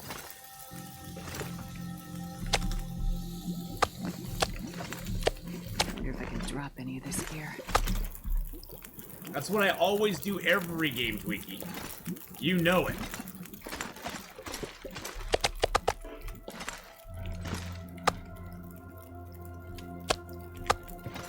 Well, we took the moose, so we had to have a post-celebration barbecue. I know. When I was younger, my kids, not my kids. When I was younger, my parents, who were in their 30s, they seemed ancient. It seemed like ancient. I mean, I was like, oh my god, they're 30. They're 30. Wow, that's so old. And then I hit 30 and I'm like, 30 ain't that old. And then I hit 40 and I'm like, you know what? 40 ain't that old. And then I've now hit 50 and I'm like, you know, 50 really isn't that old either. It's all a matter of perspective. All a matter of perspective, so. My dad's 75, still avid gamer playing Borderlands. Nice. Nice. You know, the thing I love about gaming, though, here's the thing that's so amazing about gaming. Gaming truly is not only a form of entertainment, but a form of interaction and fun that any age can have. There is no age that's tied to gaming. You can be 12, you could be 102, and you can still game. You can still have fun. You can still enjoy the games. You can give good commentary on the games. You can engage people with the games. It's very much a timeless thing that breaks a lot of age boundaries that the world sets on a lot of things, which is really, really cool. You got your 65-year-old mother-in-law playing the Long Dark? Nice. See? That's the thing. And there's certain games like The Long Dark that really truly have no age. Any age can play The Long Dark. There are some games that are targeted towards younger people, like, you know, Fortnite and stuff like that, that are specifically targeted at a younger crowd. But generally most games transcend that in a lot of ways. Especially a lot of the indie games. The big you know, whatever they're called, AAA.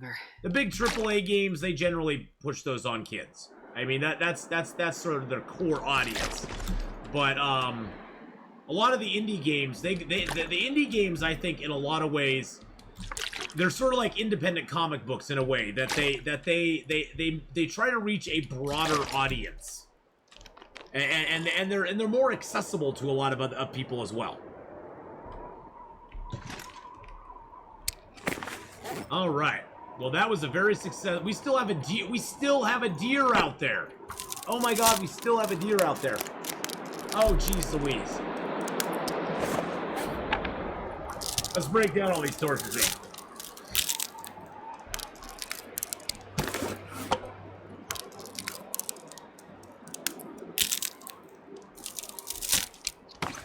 Oh, I always have had more fun with older people too, with older people as well, Tweaky. So, I was in my 20s. I was already like 30 or 40 years old. I didn't really honestly like most of my contemporaries when I was in my 20s. I just was not. I didn't dig most of them. They didn't resonate with me at all, really. I resonated with people who were probably a decade or more older than I was most of the time.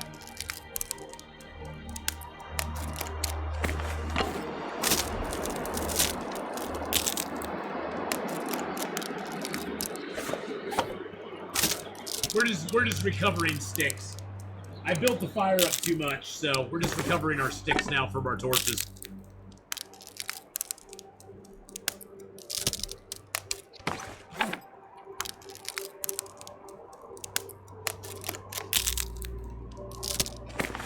It's maintenance time, boys and girls. Oh wow, we have a 48% torch. That's awesome. I think I'll actually leave an extra torch here. I'll drop that one. I'll just leave this torch here. That's a backup torch.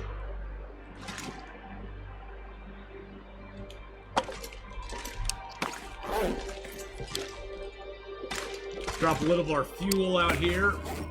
Still have a lot of sticks.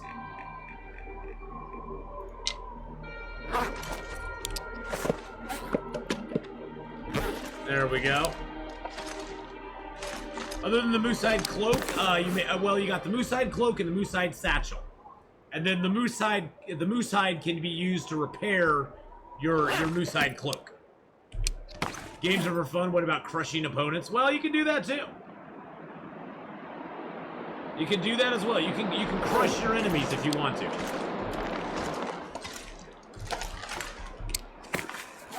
I'm just gonna repair our rabbit hide, just cuz. All right. Let's see. Our hatchet, knife both need to be sharpened up a little bit. We're all about crushing your enemies, by the way.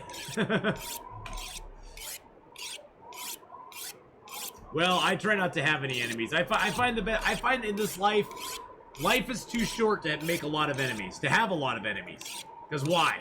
What good is it gonna do? 90% of the people you think are your enemies probably don't give two thoughts about you in any given year. So what's the point of having them as an enemy? All it does is make you feel bad. Because really, you're never really hurting them, you're just hurting yourself.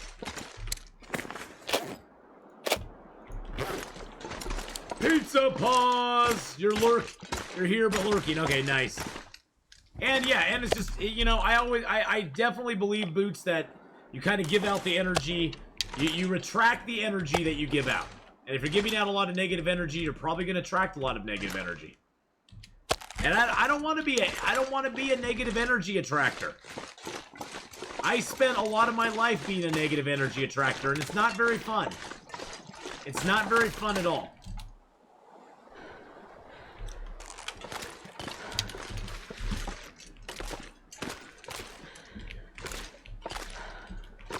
Pick up these feathers before I harvest them. If you pick up the feathers before you do this, a lot of times he'll drop feathers for you.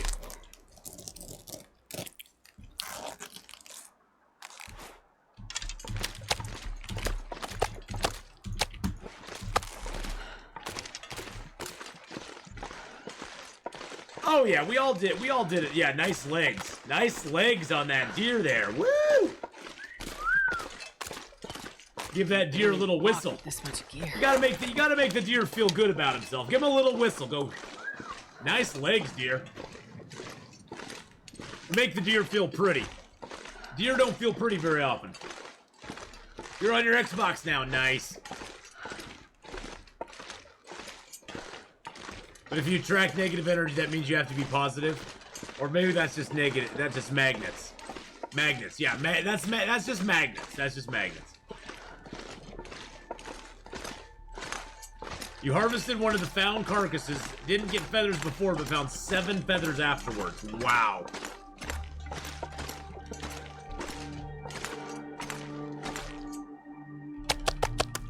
I'm gonna drop all this here just so I don't attract the wolf, but we're gonna harvest these up real quick. I'm just gonna use my hands though, because I don't have to repair my hands. We'll find a few whetstones in Milton. We'll also find some whetstones in Hush River Valley. So we'll be able to repair our tools up, but... Hey, all nuggets! Maybe might stream Apex Legends later with a friend if I can figure out how to stream. Well, there you go!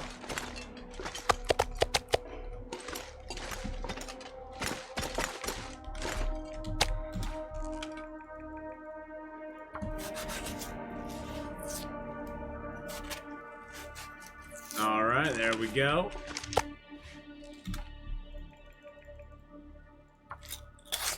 Get a little more done.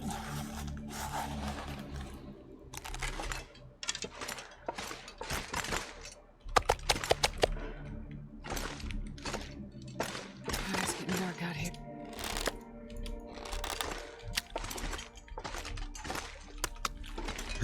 Drop all the guts under there. I don't want to look at them. They'll make me mental.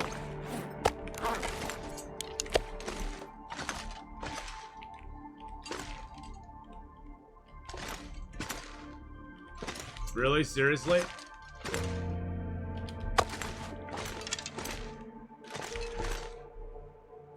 Alright, any more maintenance we can do? Anything we can craft? Have any medicine stuff to craft? Not really. Nope. Can I repair any clothing? Yeah, let's repair our undies up. I still can't believe we found a second pair of underwear at 1%. 1%. And we were able to repair them. It was beautiful. It made me so happy. Rockies! How you doing, Rockies? How's it going? Real life starting in tomorrow. My sleeping schedule's messed up. Just realized how much tomorrow's gonna suck. I'm so sorry. I'm so sorry. It's gonna suck so bad, Tweaky. Alright, that doesn't leave us much cloth, but we got Mending 4. Now, the nice thing about Mending 4, boys and girls, is that no, you don't need anything above that. Because now you have a 100% chance of success on your mending. So you'll never lose a hide, you'll never lose cloth, nothing. And we're rocking a juicy 26-degree warmth bonus, 11-degree windproof bonus, 51% protection, and we got 50% sprint, but we don't run from nothing right now. So I'm gonna grab my backup bow. My main bow's at 22%. I have a backup bow at 94%, so we're gonna carry that with us. Why do I have that on me?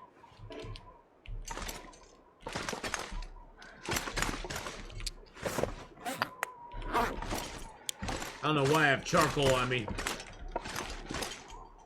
But how you doing today, Rockies? I hope you're having a good one. Oh, I do have those to prepare. That's kind of cool.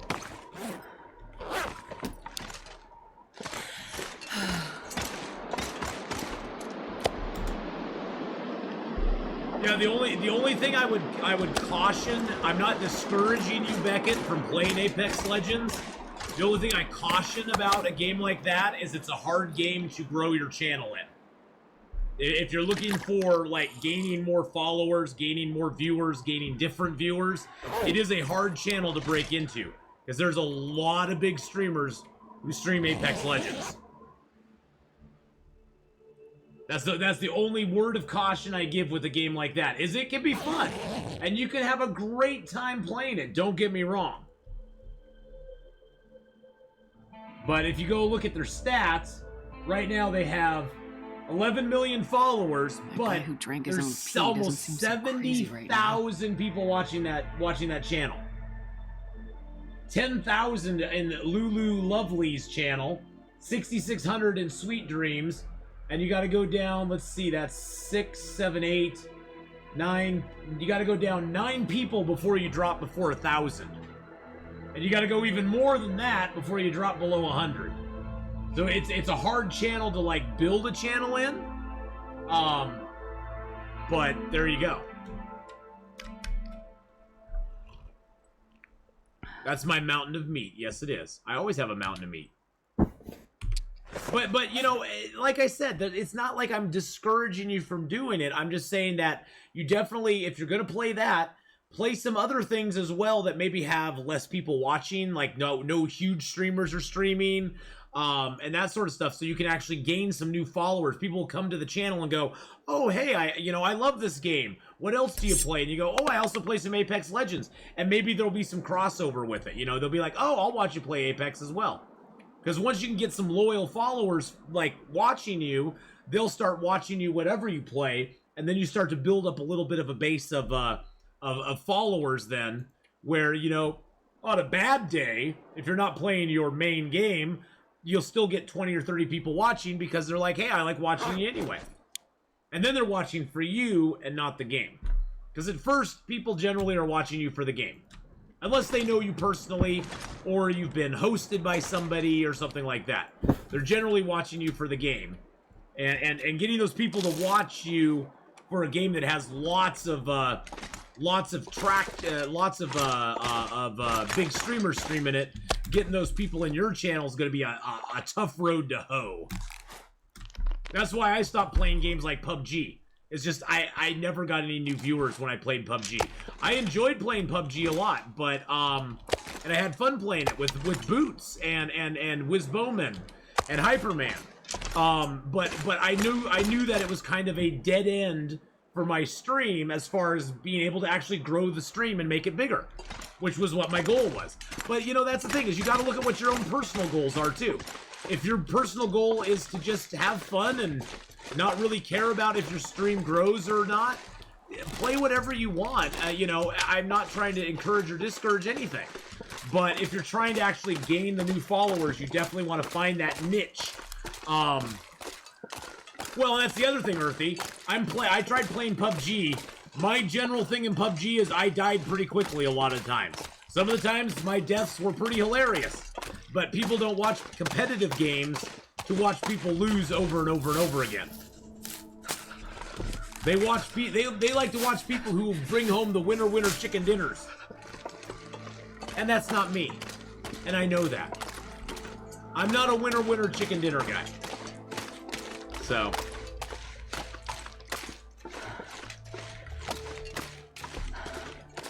that's why a lot of times you'll get into like one of those competitive channels and you'll be watching and you'll be like, this person's not that entertaining. And that's the thing, is like in streaming there's like three kind of key factors that I see in streaming over and over again. Streams gain traction if you're really good at the game, or if you are really super entertaining, or if you already have an audience outside of Twitch that you're kind of bringing over with you. I feel my hands. Starting out as a complete unknown is a really hard thing to do. But it can be done. My channel is living proof that it can be done. Never when I started streaming did I ever think I was going to be a partner on Twitch. I never even considered that as a possibility down the road for my stream. Believe me, that is like one of my proudest things with my stream, is that my stream was actually able to grow enough that I could get partnered on Twitch. Hey, you know what, Chocolate Teapot, as much as we might want to be woke about it, the harsh reality of the world is attractive people have a big leg up on the rest of us. Being attractive in this world will get you a lot of doors open that you would not have opened otherwise. It's just a harsh reality of life. It is what it is. There's no point getting mad about it or shaming people who are attractive for being attractive. They have no, it's completely out of your control. I mean, you know, it's completely out of your control. That's either a blessing or a curse of genetics. And there's not much you can do about it one way or another. So I never, ever hold it against anybody for being attractive or not attractive. So, aw, thanks, Roddy. Well, I don't count myself as attractive, so I've always wanted to be the pretty girl all my life, but I've never been the pretty girl. So, probably because you're a really nice guy. Well, that can get you a long ways too. Being a really nice person to other people, people can see if you're genuinely a nice person or not. I was forced at a young age to grow a personality because I didn't have much else that I could, you know, kick back on. So I'm glad in a way that I was never the popular kid or the attractive kid in high school or whatever. Because you know what? I think in a way that makes you, it forces you to grow a personality and actually, you know, a little introspection has to happen at some point. So, the pom-pom is what I came here for. But, you know, that's the thing, is everybody has to play to their own weaknesses and strengths. And I think in a way, knowing your own weaknesses and strengths is a big help in streaming. Because you can look at your weaknesses and go, well, what can I do to either surround myself with people that will shore up those weaknesses I have, and how can I use my strengths to promote myself and to make my stream grow and to be entertaining and to make people feel like they're included in my community. And for me, a long time ago, I made a decision that I was going to run a very PG-13 stream. I wasn't going to cuss on stream. I wasn't going to be a mad streamer or a crazy streamer or anything like that. I mean, we have our share of, you know, fair share of crazy moments. Everybody does. But I wasn't going to build my stream around that. And it's a conscious decision. I find, you know, I cuss like a sailor in real life, to be honest. And I have nothing against cussing. But I just wanted my stream to be as accessible to as many people as possible. And honestly, if you use the F word every other word, it kind of loses impact after a while. I mean, the few times I've cussed on stream are pretty memorable moments for most people who were here when I cussed on stream. Because I don't do it very often on stream. And so if I slip up and say the S word or the F word, people are like, whoa, who let Atheenon out of the box? So, you know. Thanks, BK. Yeah, you can throw the moment up, BK. Yeah, it's such a memorable moment.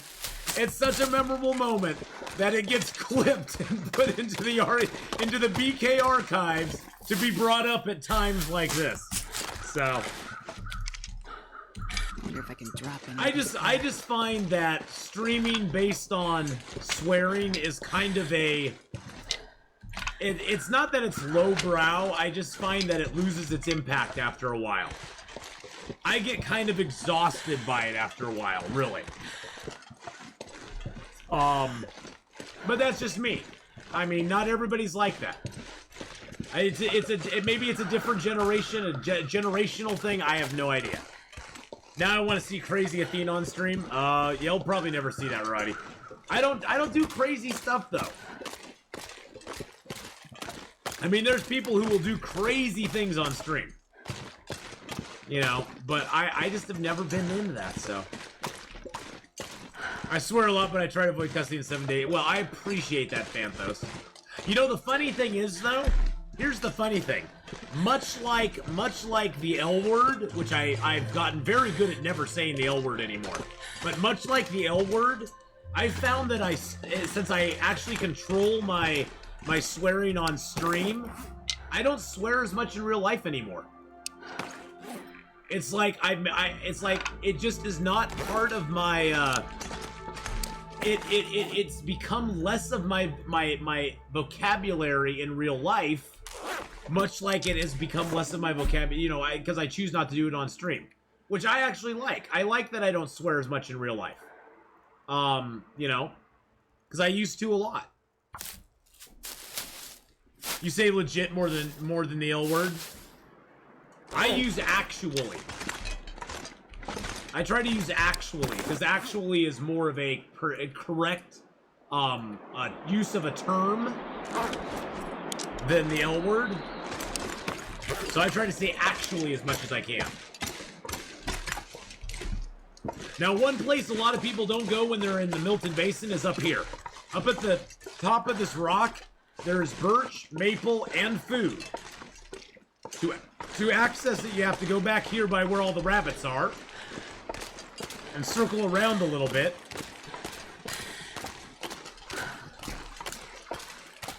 It's how you respond to the more difficult comments. You know, Perpetuality, I try to give everybody the benefit of the doubt. There's certain people that come into stream looking legitimately to troll, but I am so grateful and fortunate that I have wonderful mods like BK and Obby that pretty much just weed those people out and give them the ban hammer right away. Generally, I don't have a problem with what anybody says, though, because ultimately, in the end of the day, I turn off my stream and I go to bed and I don't worry about it. You know, and of course, there's etiquette that people need to use when they're in a stream. They need to not say things that are offensive or racist or sexist or anything like that. I don't mind a crude joke every once in a while. But I'm very fortunate to have the wonderful mods that I have.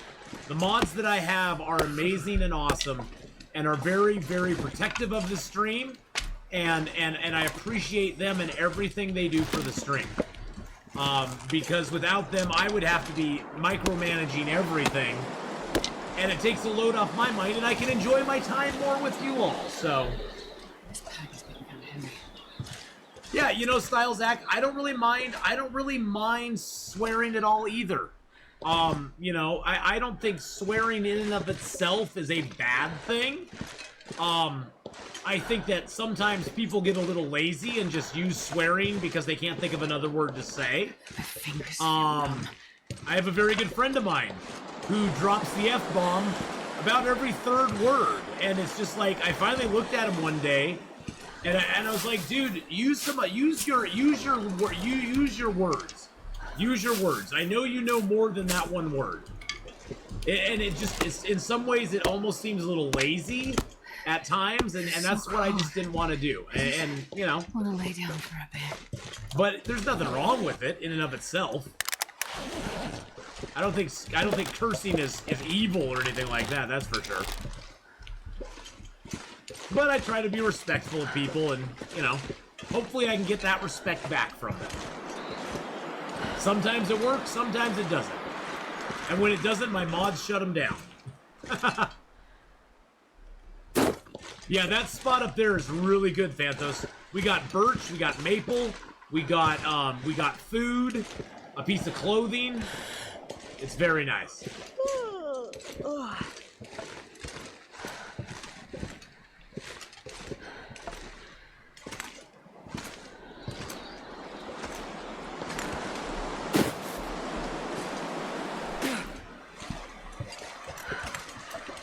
Yeah, it's got a good shelter spot too, yep. Not as good as the cave, but it's got a good shelter spot in it. Birch does not respawn, Mega. No, Mega Blackstone, birch and maple, the only way, if you've harvested every birch and maple in the game, and trust me, I have a 760-day Interloper character who still has birch and maple. So it's not like you're gonna run out if you're playing for 700 or 800 days. But even if you did, even if you played for 5,000 days, you can always get birch and maple if you go beachcombing in Desolation Point and Coastal Highway. Because birch and maple washes up on the beaches. You just have to go out and find it. So you can go out and find birch and maple in the world even after you've exhausted all of the birch and maple spawns in the game. And with every new zone they come out with, they always add more birch and maple. So in theory, it's going to be really, really hard to run out of birch and maple in the game. And I know at the beginning of the game, it seems like you're burning through birch and maple like crazy. I mean, you're making new arrows and new bows all the time. But once you get to the later stage of the game, you're not using your bow as much because you're mainly just killing animals if they're a threat or if you're hungry. And you usually have big stockpiles of meat and stuff around the world, and you can go fishing and get food that way. And look at all the birch and maple I have just sitting here. And I have 30 arrows on me right now. You'll find that you have lots of it throughout the game. You just have to look for it. You have to go out there and find it. There is a ton of birch and maple in the game, though. There is a ton of it. So even though it doesn't respawn, it's not really a big deal. Yeah, Ash Canyon has so much birch and maple, and I think I came out of Ash Canyon Phantos with like 17 birch and like 6 maple. I mean, it's insane how much you have. And the thing too also is once you get your bow skill up to level 5, your bow per condition use loss is reduced by 50%. So your bow is now wearing down very, very slow. And you really don't have to worry about it anymore. You really, truly don't. Like I said, at the beginning of the game, it seems like you're burning through it so fast that I know that feeling. It always makes me nervous. I look around and go, God, I don't have much birch and maple. I don't have much birch and maple. I'm gonna run out. I'm gonna run out. But then you just gotta keep moving around. That's why I also say this game is all about the movement. You want to be moving around as much as you possibly can because that's how you find your stuff. You don't find stuff by camping in a zone for 100 days. This game is not about making a camp early game. Now, late in the game, I do make a lot of camps. I make a lot of camps. I'll have 4, 5, 6 different camps that is spread throughout the entire game that I can just wander to and get stuff. But early in the game, you want to be move, especially on Interloper, because that's how you're going to find your gear. That's how you're going to find your birch and maple. That's how you're going to get more food. That's how you're going to get your weapons and everything. And your fuel. Everything, yeah. You definitely want to move a lot in the game. Now, late in the game, Coastal Highway is a great place. Early game, I don't like Coastal Highway a lot. Coastal Highway is kind of a death trap early game. Because Coastal Highway has, like, no outside areas that you can just go chill in. Other than the fishing huts, which are very cold. You can go chill in them, but you're going to freeze your buns off. Unless you have firewood. Coastal Highway is a great late game place, though. Take lots of coal, takes lots of fuel. You can chill out in the gas station, hunt the moose, hunt the bears. You can hunt the wolves, you can hunt the deer. You can go fishing. It's an amazing late game place. Are my cupboards at home as neat as you make your birch? Yes, they are. Everything in my cupboard has a place. I have old plates in one place. I have my new plates in another place. I have my smaller plates set beside those. My new bowls and my old bowls go up on another shelf. I have all my mugs lined up. The handles are all facing the same way, so they all line up properly. So I can see what mugs I have. Yes, they do. How would I know what food I had, Chocolate Teapot? How would I know which soups I had if I didn't line them all up so I could see which kind of soup I had? Come on now. That's an easy one. You have to line the soups up, my friend. If you don't line the soups up, what are you doing? What are you doing? What are you doing without your soups lined up?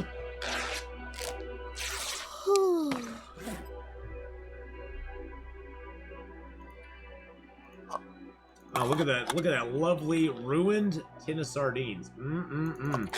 Nice pinnacle peaches. Whenever I can ask kid to put one knife in with the forks just to mess them up. Hey! Don't do that. We don't like the knives in with the forks.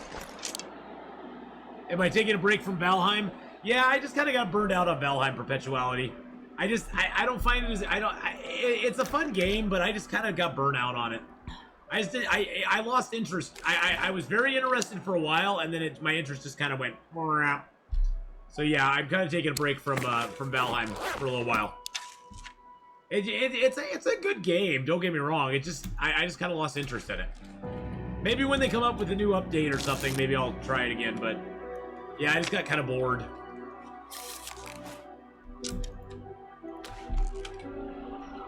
Don't know if you're interested in it from the beginning. Yeah, I tried to get back into the Infected, and I just couldn't get into it, too. The graphics were too weird. Well, it's very WoW-ish graphics. It's like WoW, and a bunch of games had a little baby. I need to make a fire, though, and make some water. Oh, actually, I have water over here, don't I? Haha, I got water. I guess I don't need to make a fire. Yeah, there's a lot of grind between bosses. I wish they had... I wish they would have like minor, like almost like minor bosses in between the big bosses that would give you like maybe like little upgrades. That would give you like little upgrades along the way. I wish they had some minor bosses in Valheim. But they really didn't. It was like you said, there's a lot of grind between being able to face each boss, and a lot of things to do between it without a lot of. And at some point, the crypts and stuff just become they become very repetitive. The crypts and the troll caves become very repetitive. I honestly just kind of went, okay, I'm kind of bored. I just think the game needs a little touch up, a little retooling. I don't know what to call it.